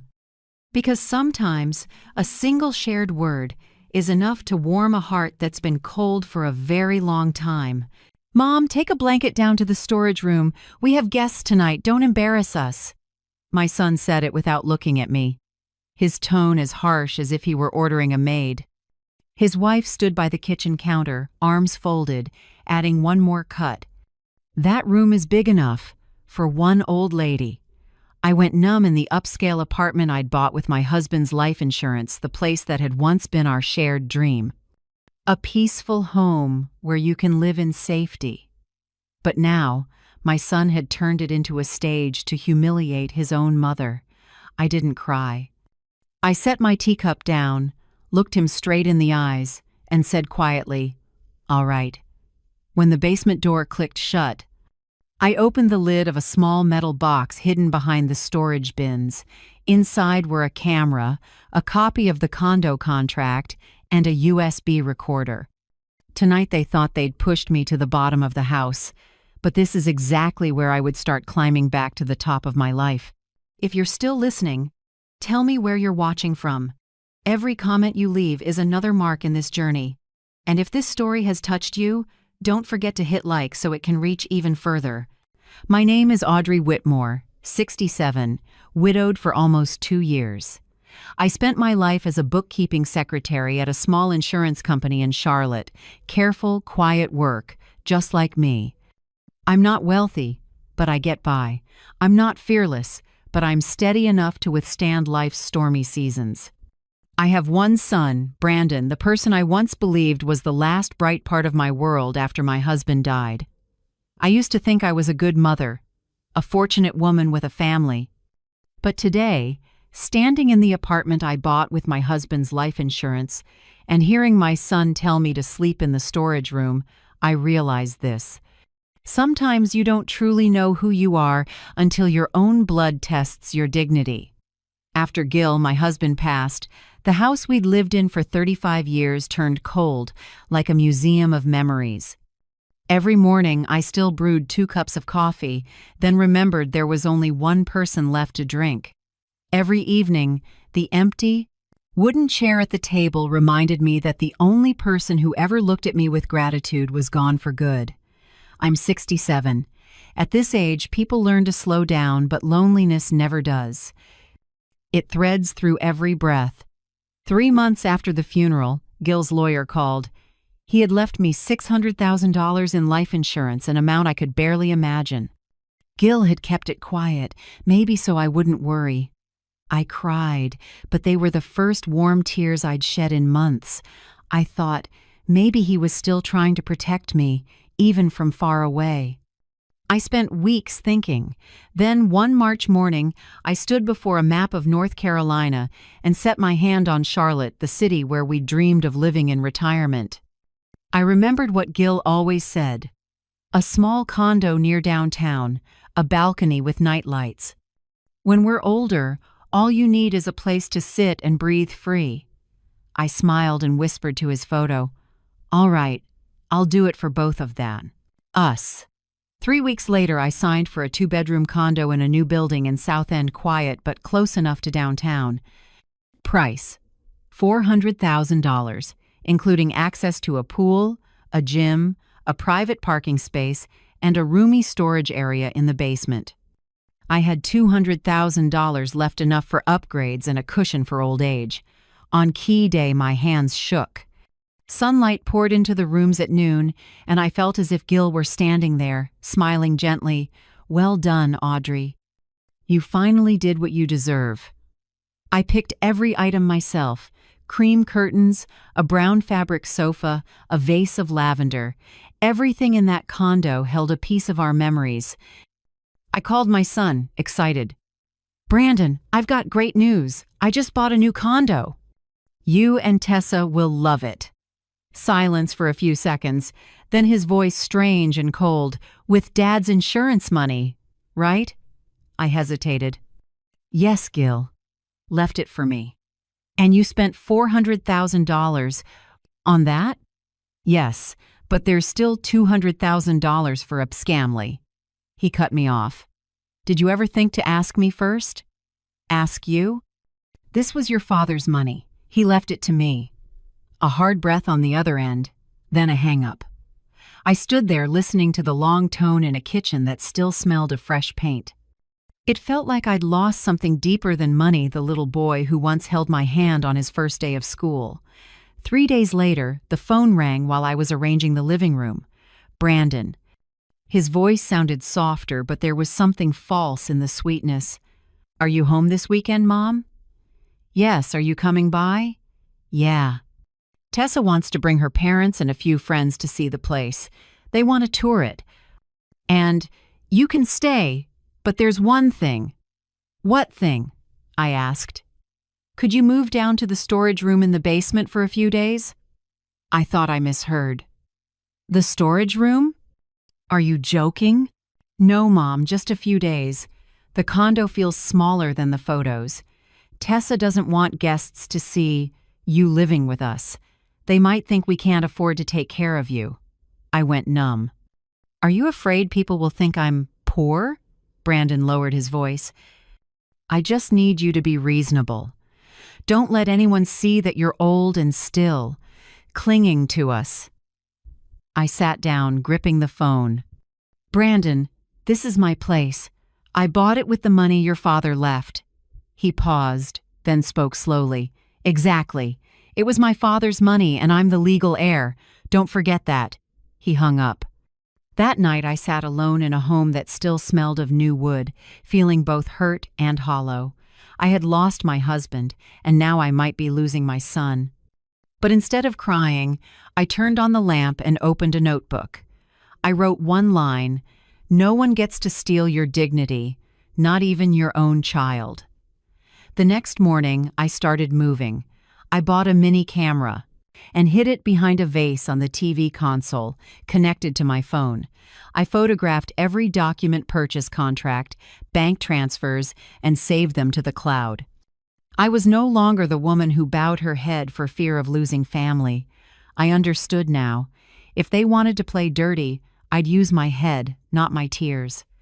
That afternoon, Tessa texted, "Please don't go on about the price. My parents think the condo's about $650,000. Just say that it sounds better. Thanks in advance." I looked at the message, my heart stinging even as a smile formed. I took a screenshot, evidence number 2. They seemed to have forgotten I'd been a bookkeeping secretary for more than 30 years.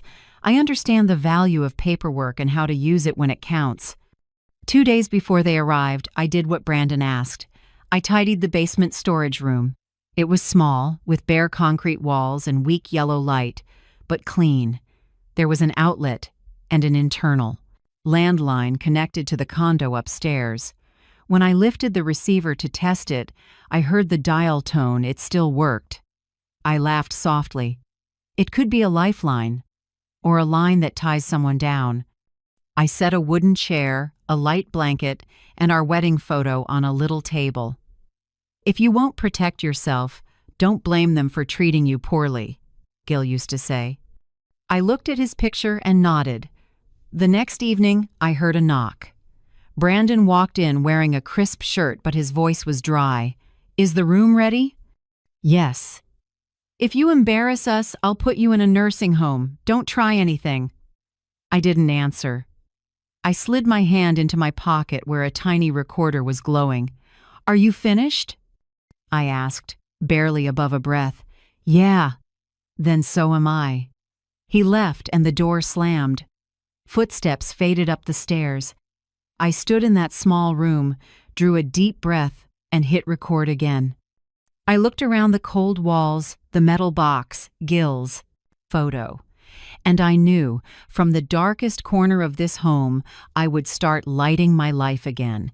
I don't even know why I picked up the landline that day.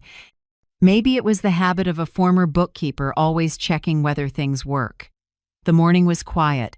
Sunlight fell across the small table in the storage room I'd turned into a temporary bed. On the shelf sat a thermos of coffee and Gil's photo, his kind smile telling me to stay calm. I meant only to dust the wall phone and see if it worked. But as my hand touched the receiver, I heard a soft click, and then a familiar voice, my son's. Did you finish the checks? Brandon said, voice low. Done, Tessa replied, almost eager. I told my parents the condo's worth $650,000. My dad even said you have a good eye. I froze. $650,000? I gripped the receiver, terrified but silent. Brandon gave a short laugh. Good. Let them think that. Can't have them knowing my mother bought it cheap. They'd say, I'm not capable. I know, Tessa said, her voice light as silk and sharp as a blade. Pratt men have pride. My dad always told me, don't marry a man who can't afford a proper home. Brandon paused, then sighed. That's why I need that number. Don't let them doubt anything. I leaned against the wall, forcing down the tremor. So that 650,000 Tessa told me to repeat was just a small piece of a bigger plan, a full script to turn this condo into theirs. Still holding the receiver, my heart pounding, I heard Tessa again slow, calculating. What about the old woman? We can't let your mother stay here forever. I can't stand pretending she's the owner. Brandon gave the same sly laugh I'd heard when he was a child caught lying. I'm on it. I have a cousin who's a psychiatrist. He owes me a favor, $5,000, and he'll sign off that my mother has cognitive decline. Then we can petition the court for guardianship. My hand turned cold, fingers numb. And then? Tessa asked, as if discussing a simple purchase. Then, Brandon said, we'll sell the condo and move her to a cheap nursing home out in the suburbs. Trust me, those places only need a few months and that's it. Older folks don't handle being yanked from their environment. They go downhill fast. Tessa let out a thin laugh that turned my blood to ice. You're cruel. No, Brandon said softly. I'm practical. My father was too soft. I'm not. I pressed the receiver tighter, barely breathing. Each word pricked like a needle. Tessa asked, You're sure she suspects nothing? Not a thing, Brandon said, smug. She still thinks I'm the dutiful son. I could take everything and she'd apologize if I raised my voice. Tessa giggled. That's insane. What mother could be that blind? She's always been that way, Brandon said. Her whole life. I set the receiver down very slowly, afraid a sound would give me away. I shook all over, but no tears came. In my mind, I heard Gil's voice from years ago. You're stronger than you think, Audrey, but only when you're pushed to the wall do you learn you can stand. Now I understood. I sat in the old wooden chair, my fingers finding the tiny recorder in my pocket. I hit record, repeating exactly what they'd said, every detail, every number, every step. Then I photographed the wall clock proof of the call time. I saved everything carefully. The shaking stopped. A cold clarity took over. About an hour later, when I stepped out of that basement room, I saw Brandon and Tessa strolling the lobby with her parents, hand in hand, smiling like model spouses. I walked by quietly with a trash bag so they wouldn't notice. Tessa glanced at me, a stiff smile. "Hi, Mom. Is it okay down there? I left some extra blankets for you." I nodded and smiled. "Thank you. It's very quiet." "Good," she said lightly, turning to her mother. "She's a bit sensitive, but very sweet." Everyone laughed. Glassware clinked. I kept walking, saying nothing. Each step sealed another door inside me, the door of trust, of motherhood, of hope. That night I sat at the small desk in the basement, opened my laptop, and copied the recording to a USB labeled Conversation, Proof 1. I photographed the call log from the internal phone and emailed it to myself.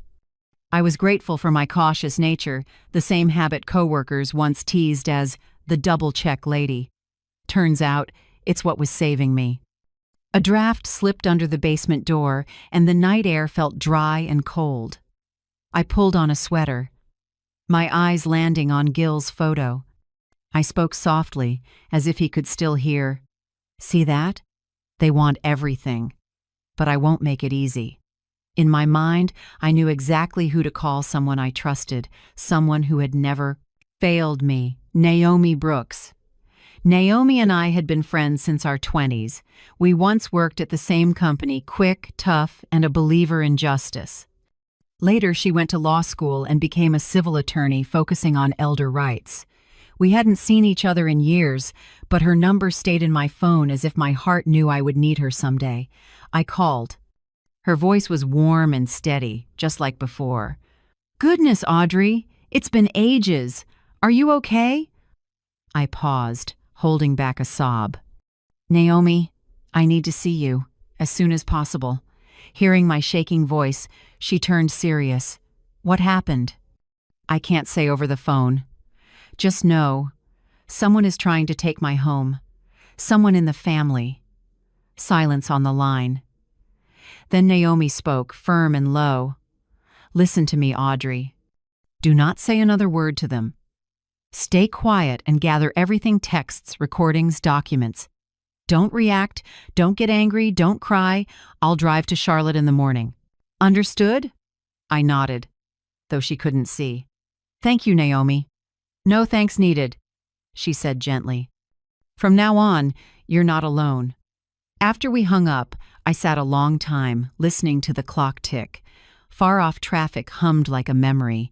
The basement room felt less tight. I drew a deep breath and closed my eyes. In the dark, Gil's voice came back. "You're stronger than you think." I smiled faintly. "Yes, I am stronger than I think." And this time, I would prove it not with tears, but with the truth. I didn't sleep that night. Brandon and Tessa's voices still echoed like a tunnel, every word of their plan to strip me of everything. Near dawn, I got up, turned on the lamp, and chose something I'd never dared before: face the truth, no matter how much it hurt. In a steel case I'd brought from the old house, there was a small black lockbox. Gil had told me, "Keep it in case you ever need it." He used to store important papers there: insurance, savings certificates, even a few unsigned will drafts. I hadn't opened it since he died. But that morning, with first light slipping under the basement door, I felt I had to. I pulled the box out, wiped the thin layer of dust, and slid in the tiny key I still kept on Gil's old keyring. A soft click, and the lid lifted. Inside were neatly stacked folders, Gil's familiar tidy handwriting on each cover. One made my heart seize: Brandon, confidential. I sat down, hands trembling, and turned the pages. Printed emails, handwritten notes, a few yellowed receipts. My eyes froze on the first line of one email. "Dad, please help me this one last time. Just $10,000. I promise I'll pay it back in 6 months." Below it, Gil's reply in blue ink. "Brandon, this is the 5th time this year. Tell me the truth. What is going on?" I read on. The next pages tracked every amount. April 2018, $8,000, co-worker's investment. September 2018, $12,000, Tessa's hospital. February 2019, $15,000, short-term loan real estate project. August 2020, $20,000, startup investment. And most recent, just months before Gil died, $35,000, urgent loan, more than $90,000 in total taken from Gil's savings and stock sales with promises to pay it back. On the last page, Gil had written, "Brandon, I love you, but you're pushing this too far. If there's a next time, I'll have to tell your mother." Under that line was a hurried strike-through, then a smaller line in a shaky hand, "No, I won't tell her. He's still our son." I set the paper down, my heart gripped tight. There was more. At the end of the folder was a sealed letter addressed to me. "Audrey, if you're reading this, I'm no longer there." I sat, still for a long while, then opened it. Gil's voice flowed through my mind as if he were speaking. "Audrey, I didn't hide this because I feared your anger. I feared your pain. Brandon isn't the boy you remember. He has lied, used me, even threatened me when I refused. I stayed quiet because I was afraid he'd hurt you. But I also fear that when I'm gone, you'll face him alone. If that day comes, please don't be blind. Remember, you're stronger than you think." I folded the letter, tears falling onto the desk. Gil must have sensed it all. He knew what our son was becoming, but kept silent so I could live in the illusion that our family was still whole. For the first time, I wasn't crying from grief. I was crying because I'd woken up. I looked at our wedding photo. "You're right, Gil," I whispered. "A mother's love can't stay blind forever." The next morning, Naomi arrived. In a brown coat and carrying a worn leather case, she hugged me lightly. "Where do we start?" I handed her, "Brandon, confidential." She read quietly for a long time. The eyes of an experienced attorney rarely show surprise, but they still showed sorrow. "How long have you had this?" "Since Gil died." I never opened it. Naomi nodded. "Good. We can prove Brandon exploited his father financially and abused his trust." She photographed each page and backed them up to her firm's secure server. "This is called sealing electronic evidence. If anyone tries to erase or tamper with it, we still have the originals." I nodded, both relieved and bitter. Her careful steps felt like placing my life back into order after years of being dismissed. She opened a notebook and made a list. Door camera, hall camera, a mic in the storage room, you can buy them, and I'll help you register them for lawful use. And remember, don't confront. Let them expose themselves. I stared, half in awe. "Do you handle this often?" "Audrey, plenty of older folks lose everything with a few signatures. You're lucky you have evidence, clarity, and me." We both smiled. For the first time in days, my chest felt lighter. Naomi told me to get an independent appraisal so the true $400,000 purchase price was documented. When it goes to court, they can't twist it. I booked Gil's old appraisal company for the weekend.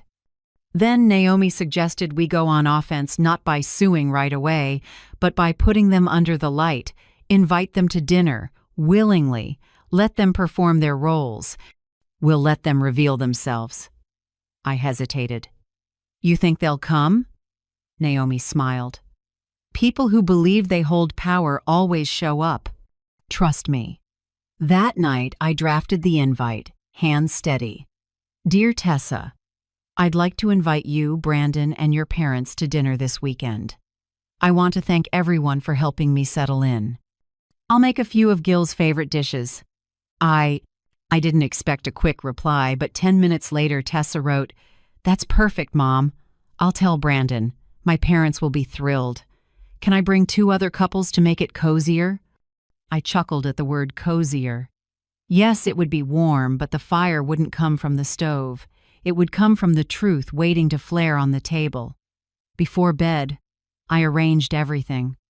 The original purchase contract into a clear sleeve labeled property proof, the recorded call onto a fresh USB labeled recording one. All of it tucked into a blue hard folder the same shade as Gil's favorite shirt. I looked at that folder and whispered, "This time, I won't let anyone trample what you left. I promise." Then I turned off the light and leaned back, listening to the basement door whisper with the night breeze. For the first time in weeks, I felt calm. Not because I had won, but because I wasn't afraid to lose anymore. In the dark, the tiny camera LED glowed. Read everything was ready. The dinner they thought would be a party. For me, it would be a closed courtroom where every lie would be brought into the light. End of part 3, 1,340 words. I never imagined I'd prepare a dinner like this. Not for family, but for people who see me as a thing already traded. That afternoon, Charlotte's sunlight was gentle and gold through the kitchen glass, the kitchen I once dreamed of using to cook for Gil every morning. But today, that room echoed with my son Brandon's voice, barking orders one by one like a supervisor. "The chicken needs to be marinated more, Mom. Tessa's dad doesn't like bland food." Then, "The mashed potatoes must be really smooth, you know how picky they are." I just nodded, gently stirring the sauce. In the oven door's reflection, I caught my own eyes calm in a strange way. Tessa walked in wearing a cream silk dress and a pearl necklace, her voice sweet but her tongue sharp. "Don't forget to sprinkle black pepper on the salad. Last time you forgot the salt and the guests almost had to add it themselves." I gave a thin smile. "I remember. I won't forget anything this time." She glanced at me with a peculiar satisfaction, as if every cutting remark made her feel more powerful. Around 6:30 p.m., the doorbell rang. Brandon straightened his tie and turned to me. "Mom, step aside so we can welcome our guests." I moved back toward the kitchen and quietly watched the door open. Tessa's father, Leonard Pratt, came in first, tall, short silver hair, a stern face. He'd been a federal judge, retired for a few years. Beside him was his wife, Elaine, a fuller-figured woman with the calm air of the upper class. Behind them were two couples, business friends of the Pratt family, all polished and self-assured. The apartment glowed, hard-soled shoes clicked, perfume floated in the air. Tessa opened her arms. "Mom, Dad, this is our new home. Isn't it beautiful?" Leonard nodded. "Quite impressive. It's rare to find somewhere this quiet so close to downtown." I heard Brandon laugh.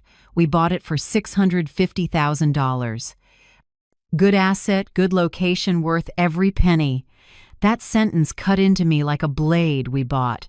This condo was Gil's last dream, the place where I wanted to keep what was left of his memory. And now my son used it to show off, to lie in front of strangers.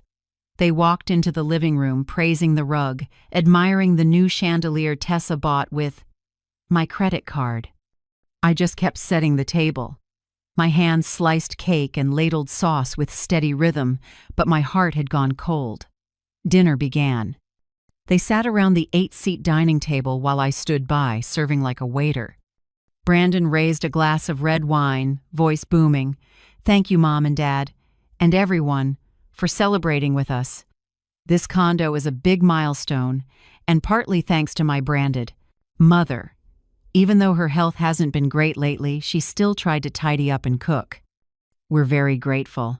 Polite applause. Pitying eyes turned toward me. Tessa added, her tone gentle but loaded. "Mom's a little forgetful, but she loves us very much. This place is close to the hospital, so it's convenient if anything needs checking." I set down the chicken and lifted my head. "You're right," I smiled. I remember the route to the hospital very clearly, thanks to a memory that's still pretty good. No one caught the meaning, only Tessa shot Brandon a look, her lip twitching. They went on eating, laughing, talking stocks and travel. I stood still, listening to lies about me.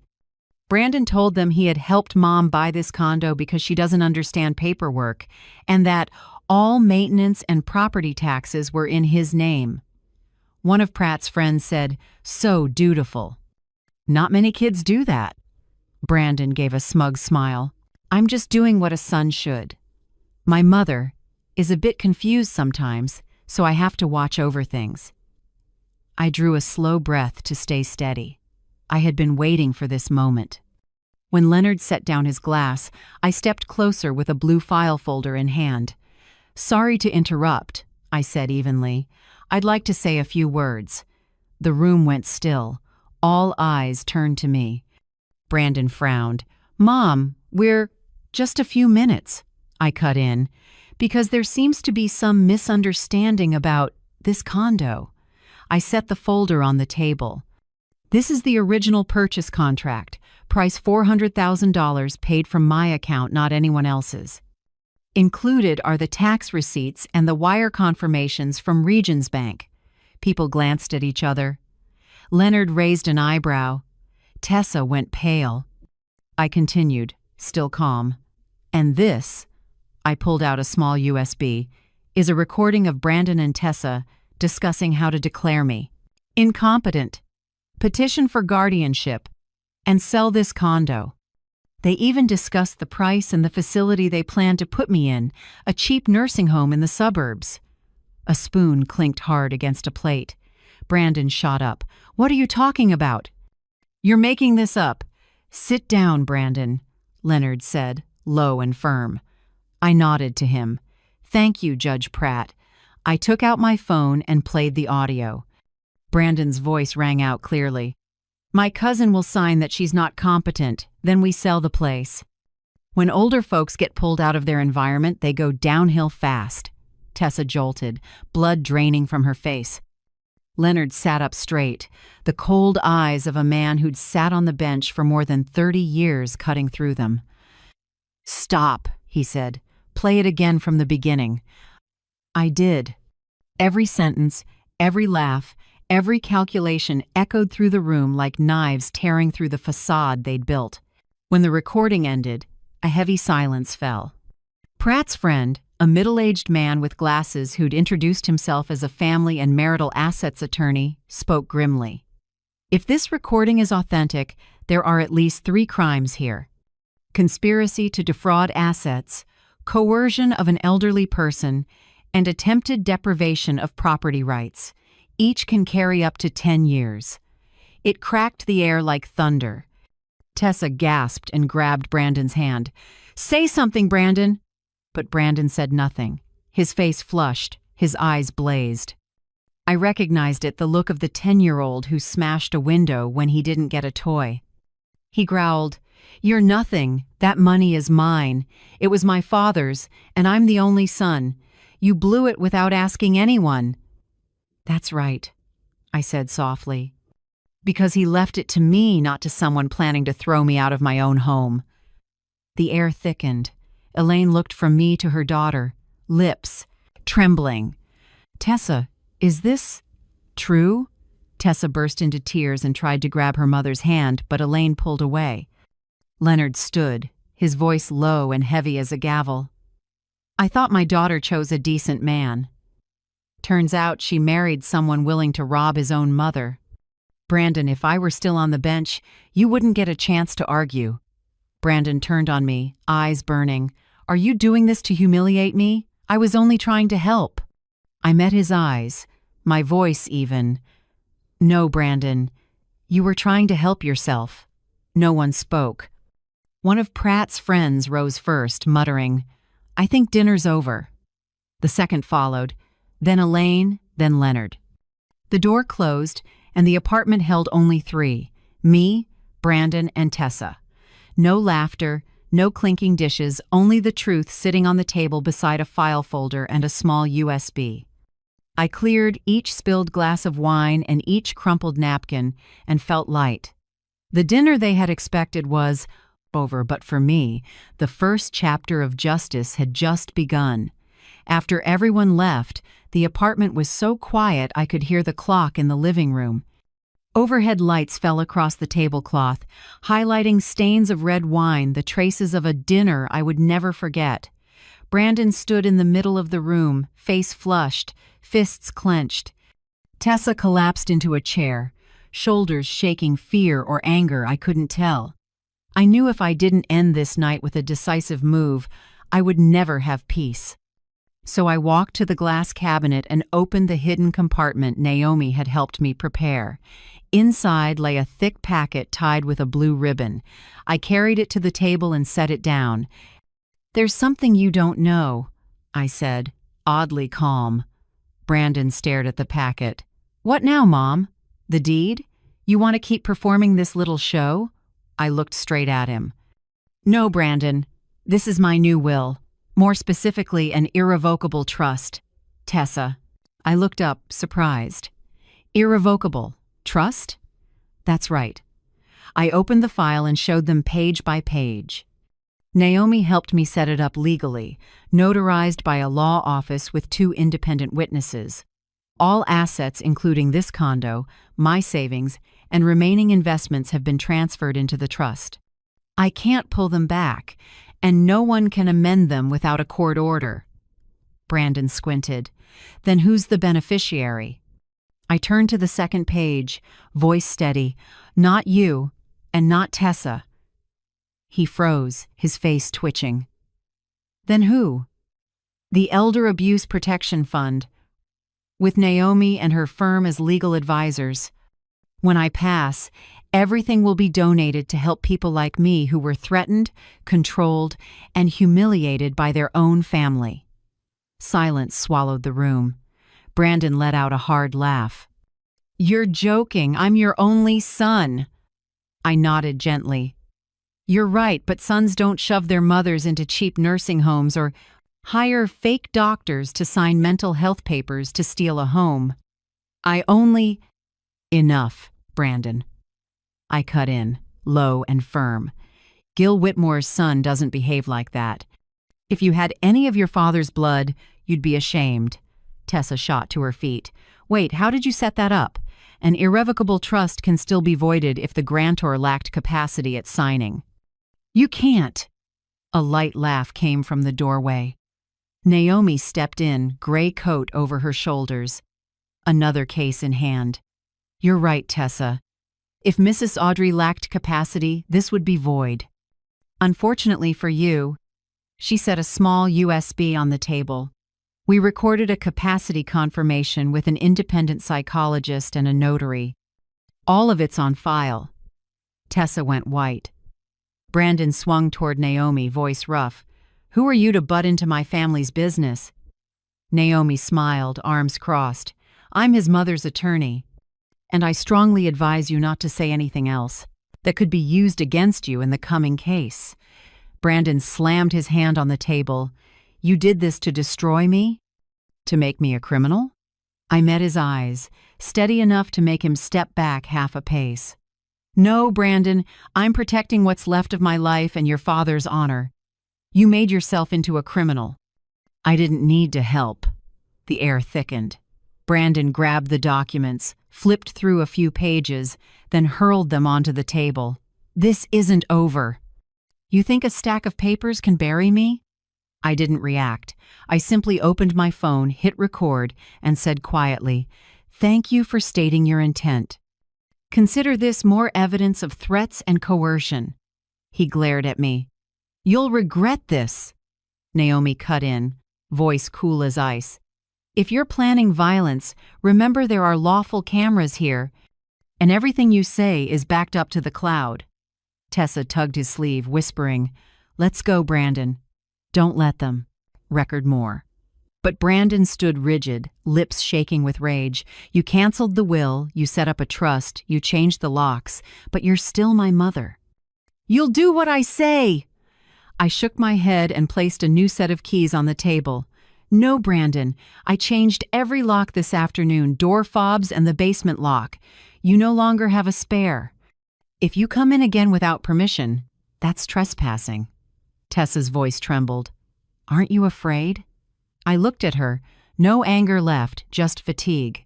"I am." But fear doesn't earn respect. This time I choose peace, even if it means facing my own son. Tessa looked down, as if something had finally sunk in. Brandon didn't. He snatched up the file, threw it to the floor, then stormed out. Before he left, he shouted, "This isn't over! You'll pay for this!" The door slammed like thunder on a clear day. To be honest, I still get a chill when I hear, "You'll pay for this!" But the glint of my new keys eased my heart. What about you? What struck you more, the threat or the slam of the lock? Leave a few words in the comments. I'll read and cherish every line. The apartment fell silent again. I took a deep breath to steady myself. Naomi stepped over, picked up the scattered file, and put it neatly back together. "Judge Pratt was right," she said quietly. "You need to secure every piece of evidence. He's losing control, and when people like that feel cornered, they can do anything." I nodded. "I know, but this time I'm not hiding." The door opened. Leonard Pratt and Elaine had come back. Maybe they still couldn't believe what they'd seen. Leonard moved closer, his voice warm but firm. "Mrs. Audrey, I owe you an apology for my daughter. I didn't imagine Tessa would go this far." "I don't blame you, Judge Pratt," I said softly. "When parents believe their child is good, we don't see the rest." He nodded, eyes stern. "Then listen to me. Protect your evidence, recordings, copies, cameras, all of it. Your son, I see danger in his eyes," Naomi added. "I'll arrange to move everything to a secure archive and send a copy to the local police in case of any trespass." Leonard's voice roughened. "If you need it, I still have friends in the system. One call." I smiled gratefully. "Thank you, but I think I'll be okay. I have an attorney, evidence, and the belief that I deserve peace." Elaine laid a hand on my shoulder. "Not everyone who has children gets love. But you chose, right? You chose yourself?" I squeezed her hand. "I don't want to beat anyone. I just want to live without bowing my head." They left. Naomi stayed to help me clean up. When it was just the two of us, she looked around, worried. "This isn't over, Audrey." "He won't give up easily." I let out a small, tired laugh but stood firm. "I know. But at least now, all the pieces are face up. The rest? Let the law do its job." I walked Naomi to the door and locked it tight. The light reflected off the new deadbolt. Bright, cold, solid. I touched it and whispered to myself, "This isn't just a lock. It's the lock on a new life." In the hall, a draft slipped under the door like a warning. Peace is only temporary. But for the first time in months, I wasn't afraid. I'd gone too far to turn back. On the other side, in the dark, I knew Brandon was planning his next move, and so was I. After that dinner, I thought things would calm down, that Brandon would need time to think, to realize he'd gone too far. I was wrong. Sometimes when someone used to controlling others loses that grip, they don't stop, they escalate. On the first day after the confrontation, my phone wouldn't stop ringing. "Mom, just listen." I didn't mean it, I just got heated. I didn't respond. I remembered Naomi's words. "Don't react, Audrey. Anything he says could be bait." An hour later, the 10th call came. 3 days, did you hear me? 72 hours. If you don't cancel that damn trust, you'll regret it. I hung up and saved the recording. And so it went. Brandon's tone swung like a pendulum all day, begging, threats, fake sympathy. I sat in the living room, hearing my own child through the speaker, not fear now, but a mix of sorrow and ice. That evening, Tessa called. "Mrs. Audrey, I'm bringing a doctor to see you. Just a quick check to make sure you're stable." Her voice was so sweet, I had to stop myself from laughing. "Fine," I said. "Come on over." I texted Naomi immediately. Less than half an hour later, Tessa's Lexus pulled up. A man in a white coat with a badge reading Dr. Stephen Harris came with her. He shook hands with the security guard and said loudly, "I'm here at the son's request to assess the patient's mental health." The guard nodded, but I was inside watching on the new camera Naomi had installed. When Tessa rang, Naomi appeared behind them with a local officer. "Excuse me," Naomi said evenly. "May I see your medical license?" The man fumbled and produced a fake card with a crooked logo and a misspelled name. Naomi frowned. "Thank you. I'll verify that." She turned to the officer. "Can you check the North Carolina Medical Registry for this name?" 5 minutes later, the officer said quietly, "No such person. You're under arrest for impersonating a medical professional." Tessa went pale. "I didn't know." Brandon must have. Naomi just smiled. "You can explain that." At the station, they were escorted away. I stood in my apartment listening to the door close, feeling both bitter and relieved. The worst thing wasn't being attacked, it was watching your own family become strangers before your eyes. The next 3 days, it didn't stop. On Tuesday at midday, 2 rumpled men in suits knocked. They claimed to be from the Elder Protection Agency, speaking in thick Southern drawls. "We got a report that Mrs. Audrey Whitmore is being isolated. We need a safety check." I watched on the door camera. One was smoking in the hallway. The other held a grimy notepad with misspelled headings. I pressed the intercom. "Elder protection staff don't show up smoking at someone's door." One raised an eyebrow and sneered. "Think you're smart, do you?" Naomi was at her office, but one text from me was enough. 10 minutes later, she arrived with real police. The 2 were cuffed for impersonating officials.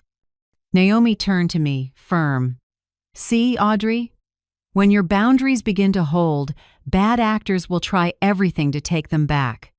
That's when we do the opposite, reinforce them."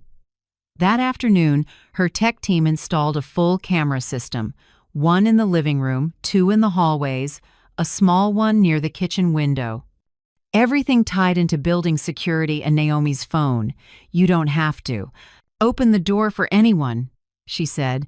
"If anything's off, I'll get the alert before you do." I nodded, feeling safer than I had in a long time. Late Thursday night, just before midnight, I'd barely turned off the lights when glass shattered in the kitchen. A sharp, icy sound split the quiet. I jolted upright, heart pounding. Cold air poured through the busted window, along with heavy footsteps. "Where are you?" Brandon's voice. I held my breath, slipped into the bedroom closet, eased the door shut, and clutched my phone. "No one saw us, right?" Tessa's shaky voice. "Shut up," Brandon snapped.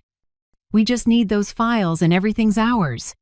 I shook not from fear, but from disbelief at how far the sun I'd raised had fallen. The motion sensor triggered the soft hallway lights, part of Naomi's setup. 2 seconds later, my phone buzzed. "Intrusion detected. Stay quiet, police, en route." I heard them rummaging in the kitchen, things hitting the rand floor, then Tessa's choked whisper, "Brandon, we're wrong. Stop." He only yelled, "Shut up. It's her fault. If not for that damn trust, we wouldn't have to do this." Blue lights flickered outside. Sirens sliced the night. "Police! Drop everything!" I cracked the closet door and caught a glimpse of Brandon turning, face ashen. For an instant, our eyes met the same eyes that once begged me for bedtime stories, now wild with panic and hate. Then the shout, "On the ground!" Heavy footsteps, the cold, final click of handcuffs. Tessa cried. Brandon was silent. Naomi rushed in, draped a coat over my shoulders, and pulled me from the closet. "It's over, Audrey." They were caught in the act, breaking and entering, vandalism, harassment, threats. I sat on the couch, hands shaking, breath ragged. Naomi held up her phone and replayed the footage. Brandon smashing the window, stepping inside, Tessa behind him, hands trembling, their voices crystal clear. "I'll file everything. The cameras and audio are enough to get a permanent restraining order," she said. I nodded, tears slipping down, uncertain if from fear or release. Outside, officers took statements. Blue and red lights spilled across the broken glass, scattering like memories, weaving old and new. I stood and looked around the wrecked kitchen, the shards glittering in the glow.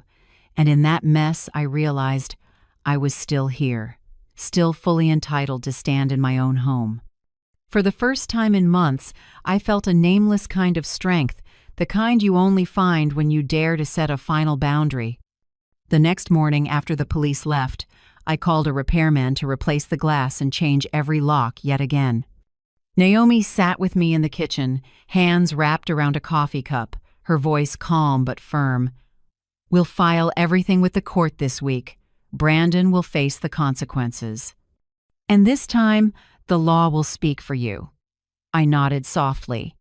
Outside the window, the first light of dawn spilled through the new pane, clear, bright, dustless. I touched the glass, felt the cold on my fingertips, and smiled. "Do you see this, Gil?" I whispered. "Our home is finally safe." On the morning of the hearing, Charlotte lay under a thin veil of mist, as if the city were holding its breath. I stepped out of Naomi's car, leather gloves warming hands that still trembled a little. A few reporters lingered by the oak doors, cameras lifted. Naomi murmured, "Don't worry, they don't know your face. We asked the court to protect your identity." I nodded. I've stood in plenty of dry offices and signed hundreds of accounting forms in my life, but I had never entered a courtroom as both a victim and the person standing up for herself. The courtroom was small, just 12 gallery seats. Brandon sat across the aisle in a black suit, head slightly bowed, face gaunt but eyes still flashing defiance. Tessa sat a few rows away, avoiding his gaze. The judge read out the charges, clear and steady. Defendant Brandon Pierce is charged with breaking and entering, property damage, harassment, and threats against an elderly person. Today's hearing is to review evidence and decide on a restraining order. Brandon's attorney, a gray-haired man with a confident stance, stood first. "Your Honor, this entire situation stems from Mrs. Audrey Whitmore's agitation and emotional instability. My client only came to talk, but given her history of stress after her husband's death, she overreacted. The matter has been exaggerated." I clenched my hands, but Naomi rested hers lightly on mine, a quiet signal to breathe. "Our turn," she said, then rose, her calm voice cutting like a cold blade. "Your Honor, we have authenticated evidence proving Mrs. Audrey is fully competent, stable, and the one who was attacked, not the other way around. She presented a sealed packet, independent appraisal of the condo, $400,000, signed by Hamilton and Lee Real Estate. A capacity confirmation video recorded by Dr. Daughter. Evan Carter, a licensed psychologist in North Carolina, affirming I was fully lucid and understood all legal decisions at the time I signed the trust. Transparent financial statements provided by independent accountant Mia Delgado, showing no outside influence over my income or spending. Naomi faced the bench, voice slow and precise. "Your Honor, no one is controlling Mrs. Audrey. She is exercising a basic right every citizen has, to protect her property and her dignity." The defense objected. The judge motioned them quiet. Naomi signaled, and a precinct officer brought in a sealed USB. "This is the break-in footage from the night of June 23rd, she said. The court monitor lit up, Brandon in frame, hard object in hand, smashing the kitchen window and climbing in. Tessa behind him, voice shaking. "Brandon, we're wrong." The audio was crisp. There was no room to deny it. When the clip ended, the room fell silent. I could hear the clock on the wall. The defense cleared his throat, reaching, "Your Honor, this was a momentary emotional lapse, not an intent to harm." "Enough," the judge cut in. "The evidence is more than clear." Naomi stood. "We request a restraining order within a radius of 300 meters and temporary probation." The judge nodded and made notes. Brandon lifted his head, face drained. He wanted to speak, but when his eyes met mine, his lips only quivered, no words came out. During the short recess, I sat in a side room and took a long breath. Tessa suddenly stepped in, dark circles under her eyes, voice rough. "Mrs. Audrey, I want to cooperate. I know I was wrong." Naomi stiffened, but I signaled her to let me listen. Tessa stared at the table. "Brandon said, if you kept resisting, he would slip a sleeping pill into your evening tea. I thought he was bluffing, but—" She went quiet, tears slid down. "I didn't think he'd actually do it." Naomi nodded. "Are you willing to sign a statement?" Tessa whispered. "Yes. I just want this to end." Back in the courtroom, Tessa took the stand. The judge asked, "Do you swear to tell the truth?" "Yes, Your Honor." She recounted everything. Brandon's repeated plans to make me seem unstable, the search for a fake doctor, even talk of light dosing to make her confused. I closed my eyes and let each word land like a stone. It hurt, but strangely, it didn't wound the way it once did. It felt like a long chapter closing. The judge ruled, "Defendant Brandon Pierce is placed on 18 months probation and is barred from approaching the plaintiff within a radius of 300 meters, including by phone or electronic means. Any violation will be converted to jail time immediately." The prosecutor added, "Separate investigations are underway regarding medical impersonation and impersonating public officials." Tessa bowed her head, murmured, "I'm sorry." I met her eyes. "I know. But the apology isn't for me, it's for yourself." As people filed out, a familiar, solemn voice came from behind. "Mrs. Audrey." I turned. Judge Leonard Pratt approached, face sorrowful but sincere. I want to apologize as a father. We didn't raise our child for this." I looked at him and offered a small smile. "Every family has its own lesson to learn, Judge Pratt. What matters is who's willing to learn it." He nodded and squeezed my hand. "If you need anything, I'll help." "I just need peace," I said. "And justice like today." When I stepped outside, sunlight flooded the street. Charlotte seemed to glow after so many days of rain. Naomi walked beside me, a gentle smile on her face. "You did it, Audrey! You didn't just win a case, you won against your past." I looked up into the clear blue. "No one won here, Naomi. Someone simply learned to stand." A reporter came closer, cautious.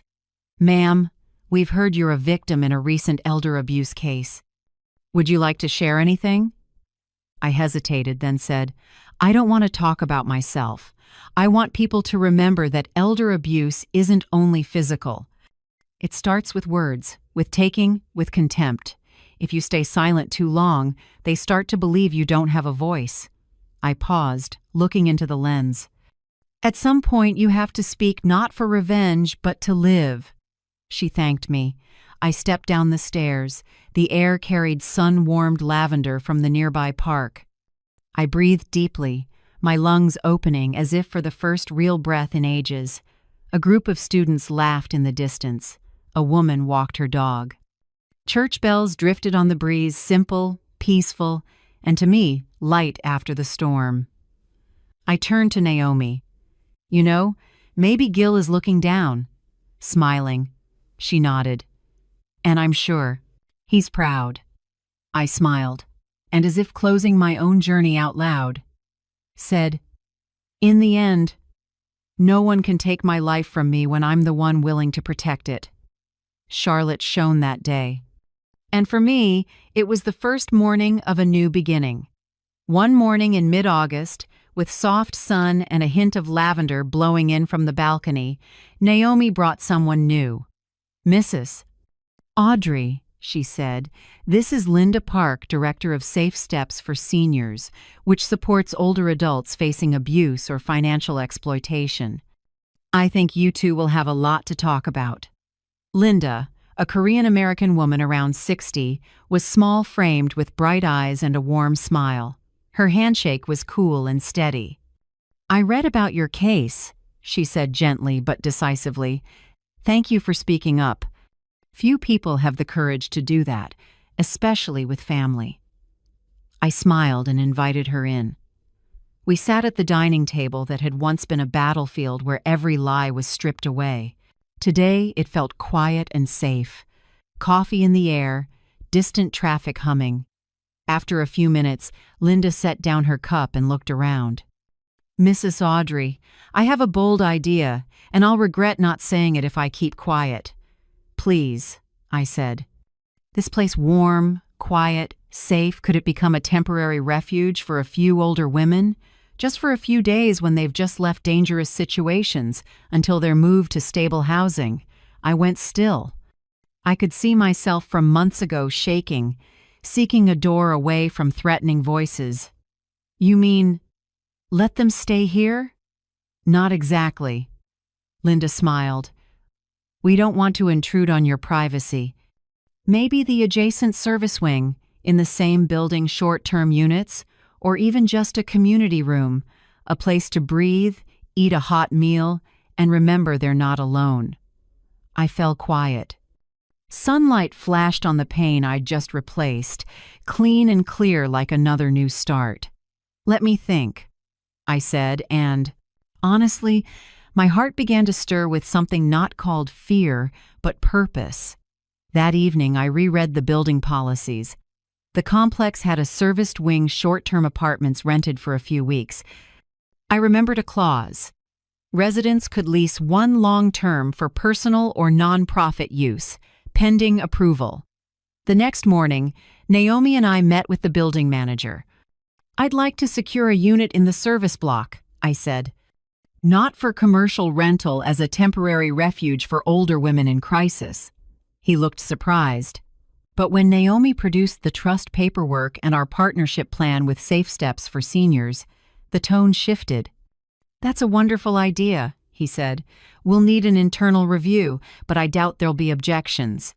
Naomi smiled at me. "And for taxes, don't worry. I'll structure a compliant nonprofit framework. Your trust can allocate operating funds without violating any terms." 3 weeks later, I held the keys to a new unit, third floor, west-facing, with a small balcony over the park. I stood in the empty room and drew a deep breath. Fresh paint, clean wood, and something pure, the scent of freedom. Linda's team came to help set up. "Nothing fancy," she said. "Just safety." We placed 3 low wooden beds, a small dining table, a bookshelf, a lounge chair, and a board with simple affirmations. "You still matter. You still belong." I enrolled in an online psychological first aid and elder safety course offered by Duke. Short sessions, but they helped me understand trauma and isolation, the kind I and so many others had borne. Naomi handled the paperwork, and Linda introduced me to Patricia Hale, a social worker who'd spent years in domestic violence shelters. Patricia's voice was soft as cotton. When she entered a room, the air seemed to settle. "Mrs. Audrey," she said, "I feel lucky to start this with you." The first women arrived in early fall. Beatrice, 70, kicked out by her son after she refused to sell her co-op to invest. Joan, 73, saddled with debt after a grandson borrowed her name for credit cards. Lila, 61, fresh from a marriage where her medication had been controlled for 7 years. They came looking different, one with a torn suitcase, one with a plastic bag of clothes, but their eyes held the same dullness of lost trust. I saw myself in them, anxious, doubtful, unsure the world could be kind again. On the first night, we ate together. Simple food, chicken soup, toast, apple salad. No one said much until I lifted my water glass and said, "We're not victims, we're on our way back to ourselves." The room went quiet, then Beatrice began to cry. Joan laid a hand on her shoulder. Lila managed a small smile. We built a small routine. Morning light exercise on the balcony. Afternoon basic banking skills, reading statements, protecting accounts. Evening group counseling with Patricia Spacebat to tell our stories. On weekends, I ran a tech basics session, how to use a phone, video call, create strong passwords. Something gentle and surprising happened within weeks. Beatrice started to laugh again. Joan wrote a letter thanking her bank for helping resolve fraudulent debt.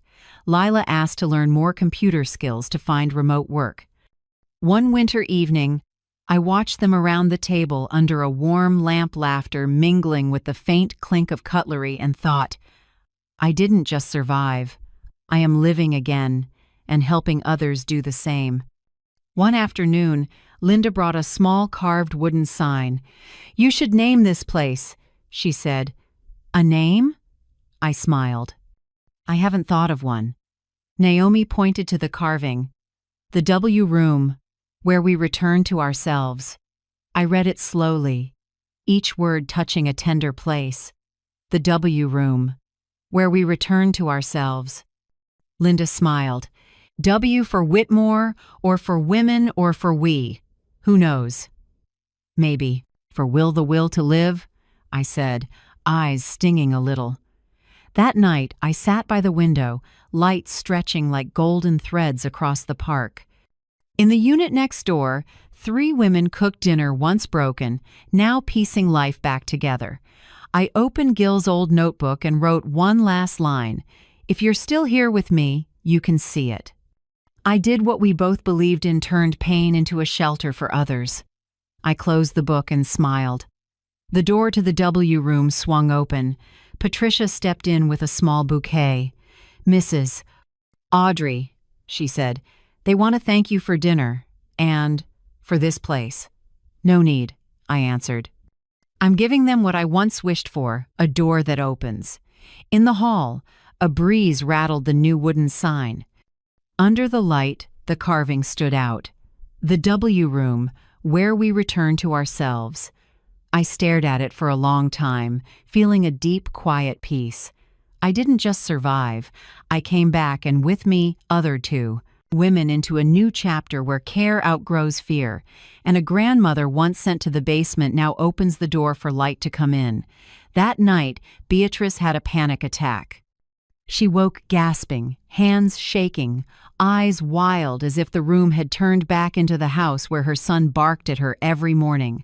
I rushed in and held her hand. "You're safe, Beatrice. You're in the W room.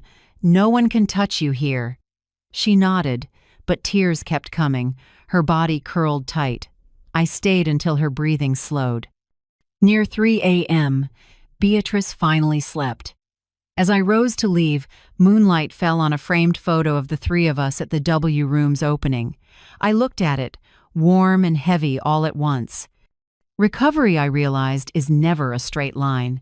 The next morning, Joan sat before a new stack of bank papers, face pale.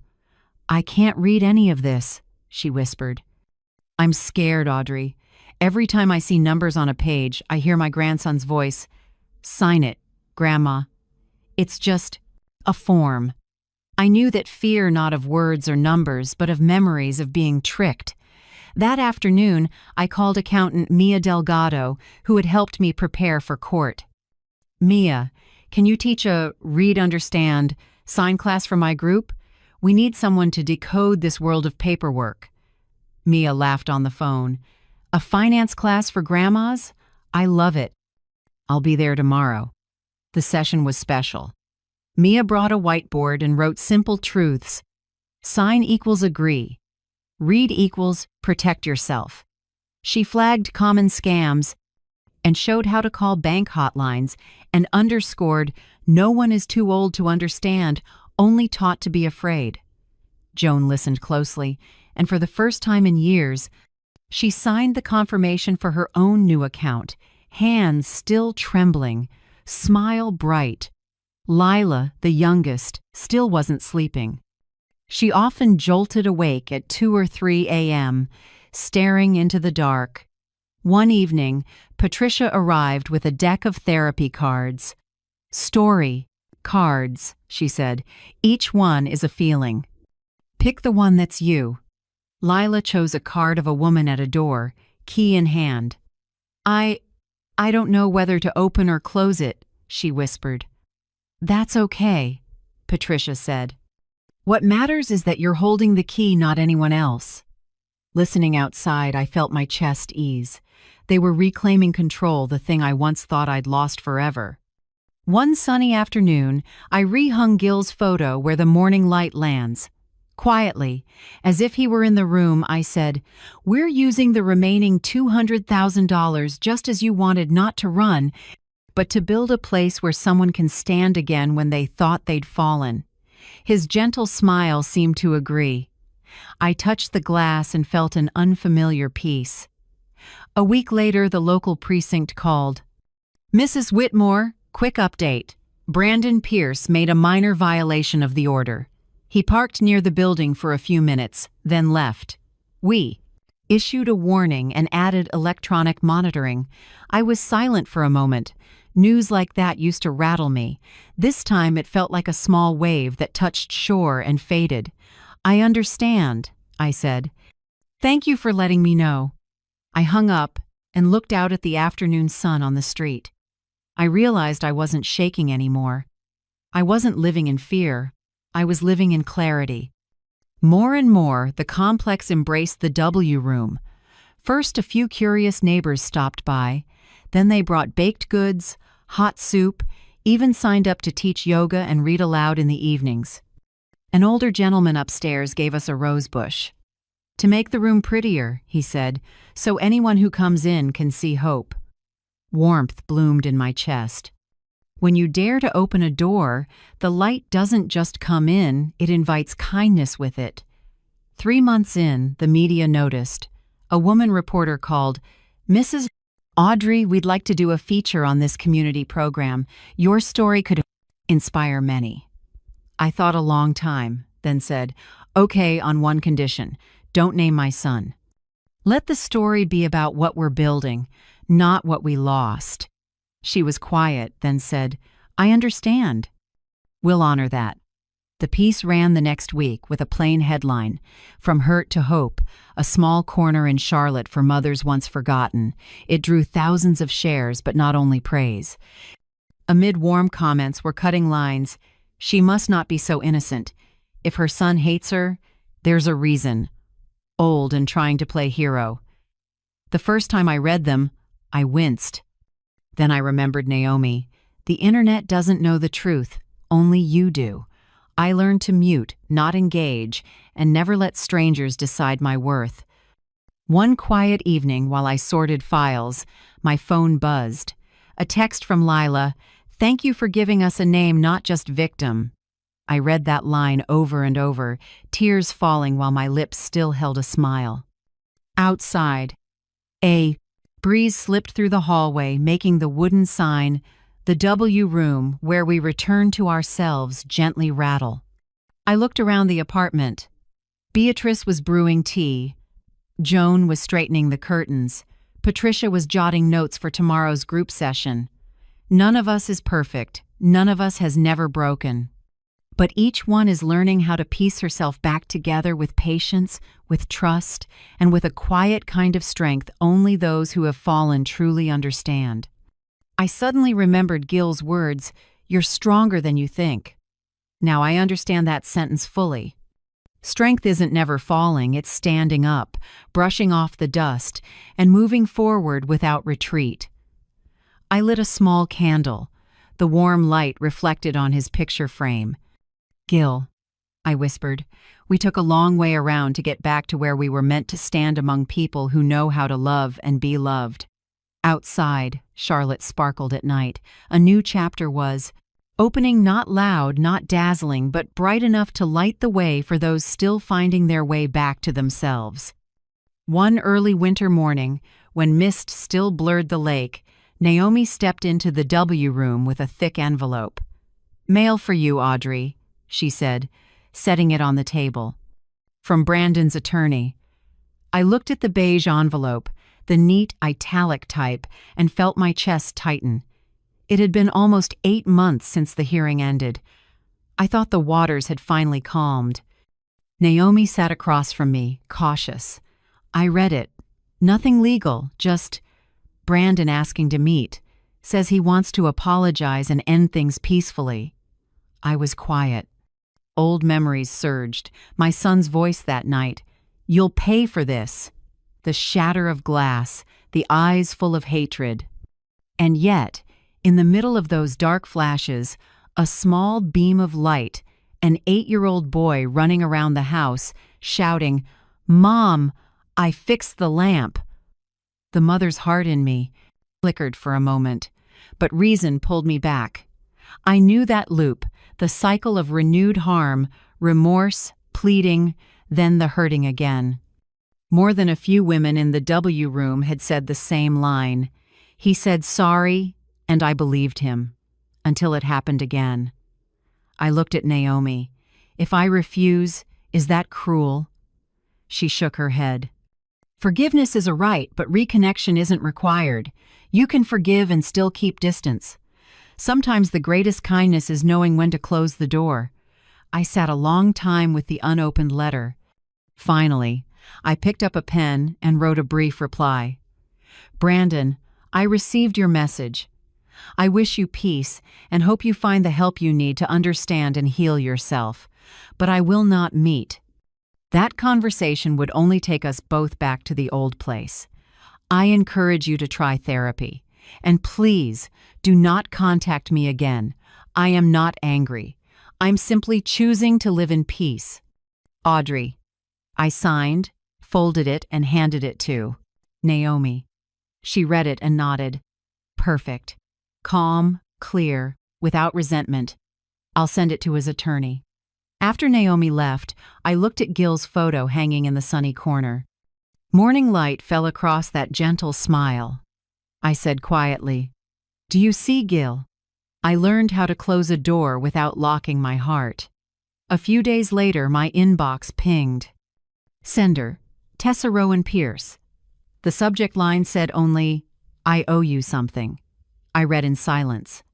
Mrs. Audrey, I'm not trying to justify anything. I let fear and greed drive me. Brandon is no longer the person I loved. I'm in a recovery program and want to do what's right. I accept my share of responsibility and would like to make a symbolic repayment, a gift in Mr. Gil's name, whom I insulted indirectly through my actions. I understand if you won't accept it, but I want to send it to close a chapter. I forwarded it to Naomi. She read and said, "If you want, I'll handle it properly. We can route it directly to the W Room Support Fund in Mr. Gil's name." I think he'd like that. I smiled. Do it. Let that intention become something good. A week later, I received a handwritten card from Judge Leonard Pratt. Inside were a few uneven lines. "Wishing you health and peace. May all good things come to the W Room and the women there. Leonard and Elaine." I finished reading and smiled softly. No bitterness, no aftertaste. I filed the card in the small drawer labeled, "Done." Life went on for us, simple and full of life. Beatrice grew an herb garden on the balcony. Mint, rosemary, lavender. Every morning she watered and said, "Each little leaf is a thank you for being alive." Joan became the W Room's treasurer. Her ledger was so tidy that Mia had to say, "When I retire, you can take my chair." Lila was confident enough to volunteer at the library, teaching reading to older women. On her first day, she sent me a photo. 3 women around a table, grinning over open books. I looked at those images and felt like I was watching souls bloom after a long winter. One afternoon, I stood on the balcony and looked out. Charlotte was easing into the holidays, lights strung across buildings, their glow spilling onto the streets like a river of stars. I breathed in. The wind carried the smell of waffle cookies from the cafe nearby. In that moment, I understood more deeply than ever. I had come back to life, not because someone allowed it, but because I allowed myself to live not with the past, but with the present. I looked around the apartment that used to be a battlefield and was now a shared home. Laughter from the living room, the smell of hot soup, the evening news on TV. Peace, earned peace, not something handed to me. I realized I hadn't heard the old doorbell in a long time, that urgent alarm of a sound. That afternoon, I called a technician to change it. "What kind do you want?" he asked. "I want a sound that doesn't startle me." "When someone comes," I said. just a light wind. When he tested it, the tone rang ting, ting, like wind moving through Beatrice's herb garden. I smiled. Perfect. That night I sat by the window finishing notes for the W Room's monthly report. Outside, light rain tapped the clean pane. I closed my notebook, about to switch off the lamp when my phone buzzed. An unfamiliar number. I hesitated, then picked up. Excuse me, is this the place for older women who've been abused? The voice was hoarse, tight, tired, the sound of someone who had cried too long. I glanced at the wooden sign on the wall, the W Room, where we returned to ourselves. I took a breath and spoke softly, like a lullaby. Yes, it is. Take a breath. Come to us. It's safe here, you're not alone. Silence on the line, then a sigh, weak but full of hope. Thank you. I'll come. I set the phone down and looked around the room where every crack had been mended with trust. Outside, the wind chimes sounded softly, like the past greeting the present. I whispered to myself, letting my voice blend into that sound. This door stays open, but only for those trying to return to themselves. Then I turned off the lamp and let the hall light spill through the crack. Soft as a ribbon. The W Room was ready to welcome someone new, and another life was about to begin again, the way mine once did. That morning, winter wind moved through the corridor, carrying damp cold and the smell of toast from downstairs. I was making tea when Linda came in, her face tense. Mrs.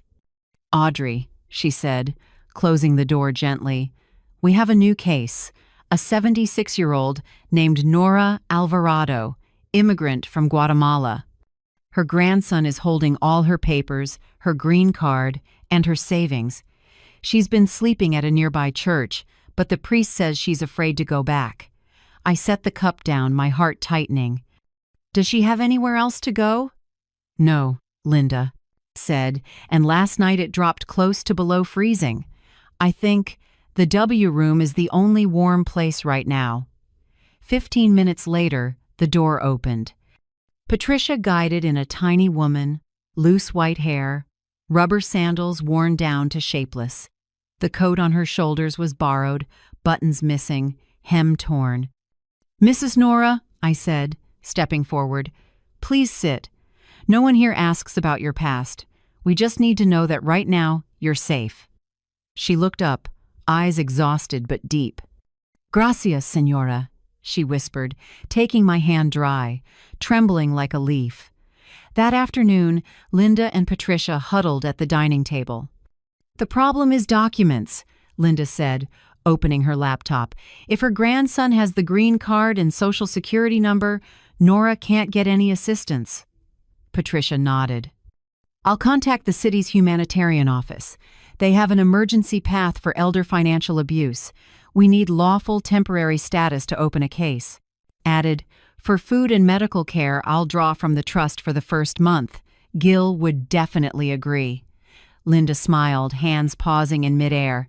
Mr. Gil is your husband, right? I nodded toward the photo in the corner. He left insurance and wished I'd use it where it belongs. I think now I know where belongs is. Patricia glanced at me, then at Nora asleep on the sofa, mouth moving lightly, as if dreaming. Mrs. Audrey, she said softly, he must be proud. 3 days later, Nora's temporary status was approved. Patricia shared the news over dinner. You'll get immigration support and emergency aid. They're also letting us open a dedicated account so Nora can receive assistance directly. Nora squeezed my hand, eyes wet. Your Mr. Gil is still here in every good decision you make. I smiled, my nose stinging. Maybe so. I don't see him in dreams anymore, but I see him in everyone who walks through this door. By month's end, the building hosted its first community dinner. A resident initiative after seeing the W Room's ripple of good. People brought home-cooked dishes, soup, cakes, salads, hot cider. No stage, just a few long tables with checkered cloths. The building manager asked me to say a few words. I stood, Mike shaking a little, and looked at the kind faces the neighbor who helped mount cameras, the widow from 6 floors up who brings cakes, the young guard who always lifts boxes.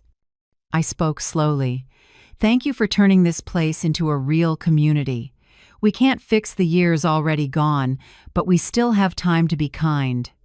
And I believe that's enough to change someone's world. Applause rose. Nora stood and hugged me from behind. A hint of mint in her hair drifted past gentle as a thank you that didn't need words. 2 days later, Naomi brought me a digital envelope. Email from Brandon, she said. More than 10 pages. I stared at the screen, the cursor blinking on. Unread. My heart dipped. Did you read it? I did, Naomi said. Same themes: remorse, promises to change, says he's leaving Charlotte. But Audrey, I don't think you need to read it. You've closed that chapter. I nodded, smiling slightly. You know what I'm going to do. Naomi smiled back and clicked archive. That door closed again quietly, without sound, without resentment.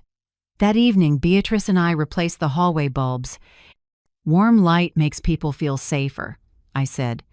Beatrice nodded, smiling. Also makes the skin look better. I laughed. When we finished, I hung a small wooden sign near the entrance, the letters cleanly carved. If you need safety, knock 3 times. Nuban kun and tuan, haigo balan. I stepped back to admire it. Just a few words, but they might be a lifeline for someone in the middle of despair. That night, wind hit the windows hard, branches tapped the glass. I was reviewing our operations. Log when I heard 3 soft knocks. Knock, knock, knock. Not the bell, not the wind. 3 clear, hesitant beats. I opened the door. A woman stood there in a raincoat, hair tangled, clutching a plastic bag with both hands. Her eyes were swollen red, her voice shook. I heard that if you need a place, you can come here. Is this the W room?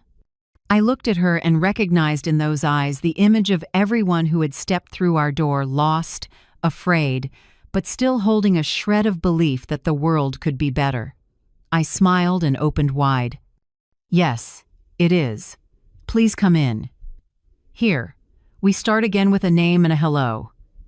She hesitated, then said softly, My name is Evelyn. I'm Audrey, I said, pouring tea. Sit down, Evelyn. We start with a cup of tea. Everything gets better from there. As she sat, Beatrice brought a towel. Lila grabbed a blanket. Joan made more tea. No one needed to ask about the past. We simply cared, as if we'd been doing it forever. Outside, the hallway light cast a warm glow on the knock 3 times sign, making it shine in the rainy night. I stood and took in the scene, my heart swelling. The W room is no longer just an apartment, it's a chosen family, not bound by blood, but by a shared belief that there's still a place to return to, whether you arrive in rain or in fear. I looked up at the city of Charlotte resting under the night, quiet, with streetlights reflected on the water. I murmured to myself, this story doesn't end. It simply transforms. And it was true when Evelyn lifted her head. A small light flickered in her eyes, the same light I once found in myself. I set down my cup and sat with them at the table. We didn't need many words. We just had to be there, present, quiet, full of meaning. Outside, the city went to sleep. And the W room, where the once abandoned are finding themselves again, stayed lit, small and steady, like a night watch flame guiding lost souls. Home. Morning in Charlotte was still. I sat by the window, dew on the frame, the sun just peeking over distant buildings. On the table, a brown leather notebook lay open, and with a slow hand, I wrote 3 words. I am still here. Not as a declaration, but as a reminder. After all the storms and the pushes to the bottom, I was still here in the same apartment that had been a battleground and was now a place of healing. I no longer needed anyone to prove I was a good mother or a faithful wife. I just needed to know I was someone who lived by her boundaries. Gil once dreamed of a quiet home where he and I would grow flowers, listen to jazz, and watch the sun set over a garden. He left before that dream took shape. But in another way, I think I made it real for him. I didn't grow flowers, I built a home for women whose voices had been taken. We don't just share space, we share strength. Voices that once shook now ring out in bright rooms. Brandon once tried to take everything: money, the condo, my dignity. But in the end, I was the one who reclaimed it all, not possessions, but my selfhood and the freedom to redefine myself. I've learned that forgiveness isn't opening the old door to someone who hurt you. Forgiveness is changing the lock.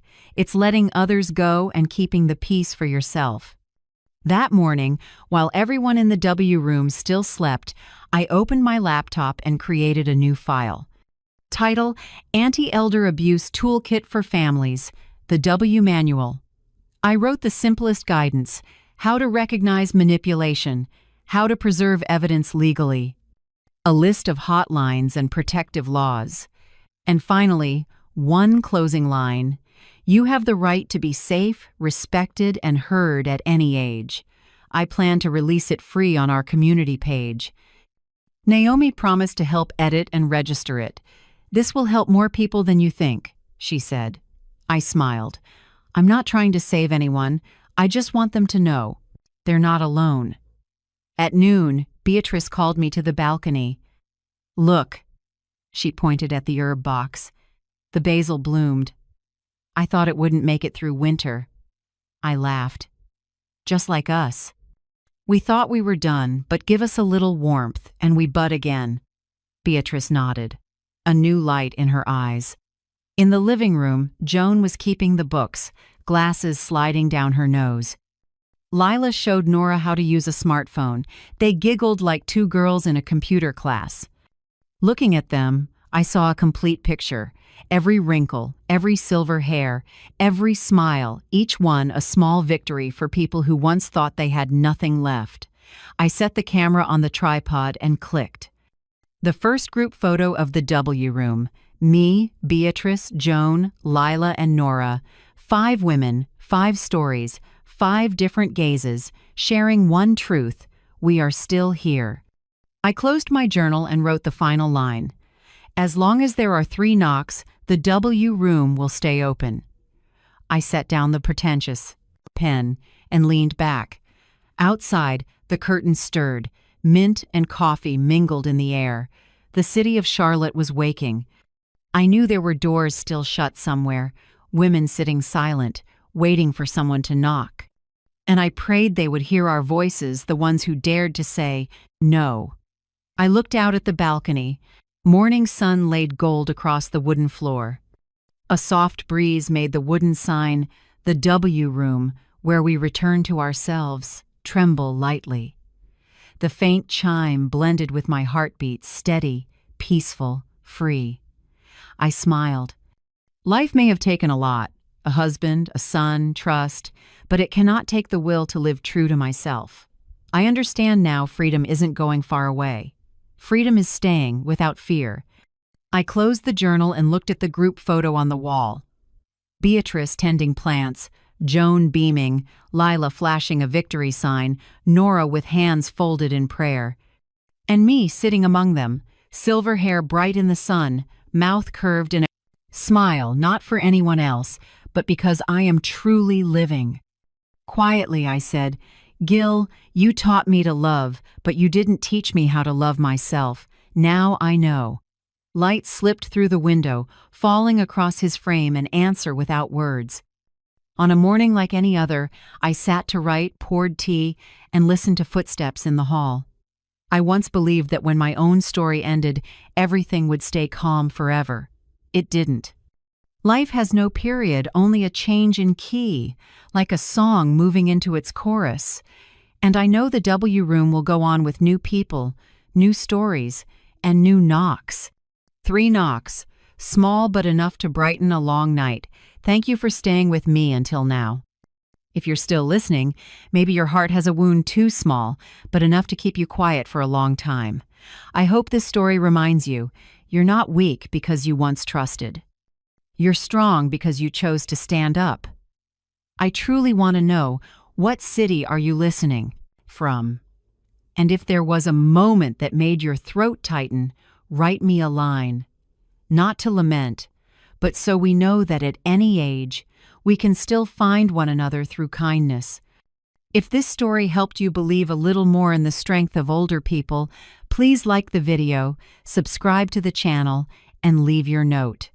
Every comment you write can be a small light in the night, guiding someone who's lost, like those who once knocked 3 times at the door of the W room.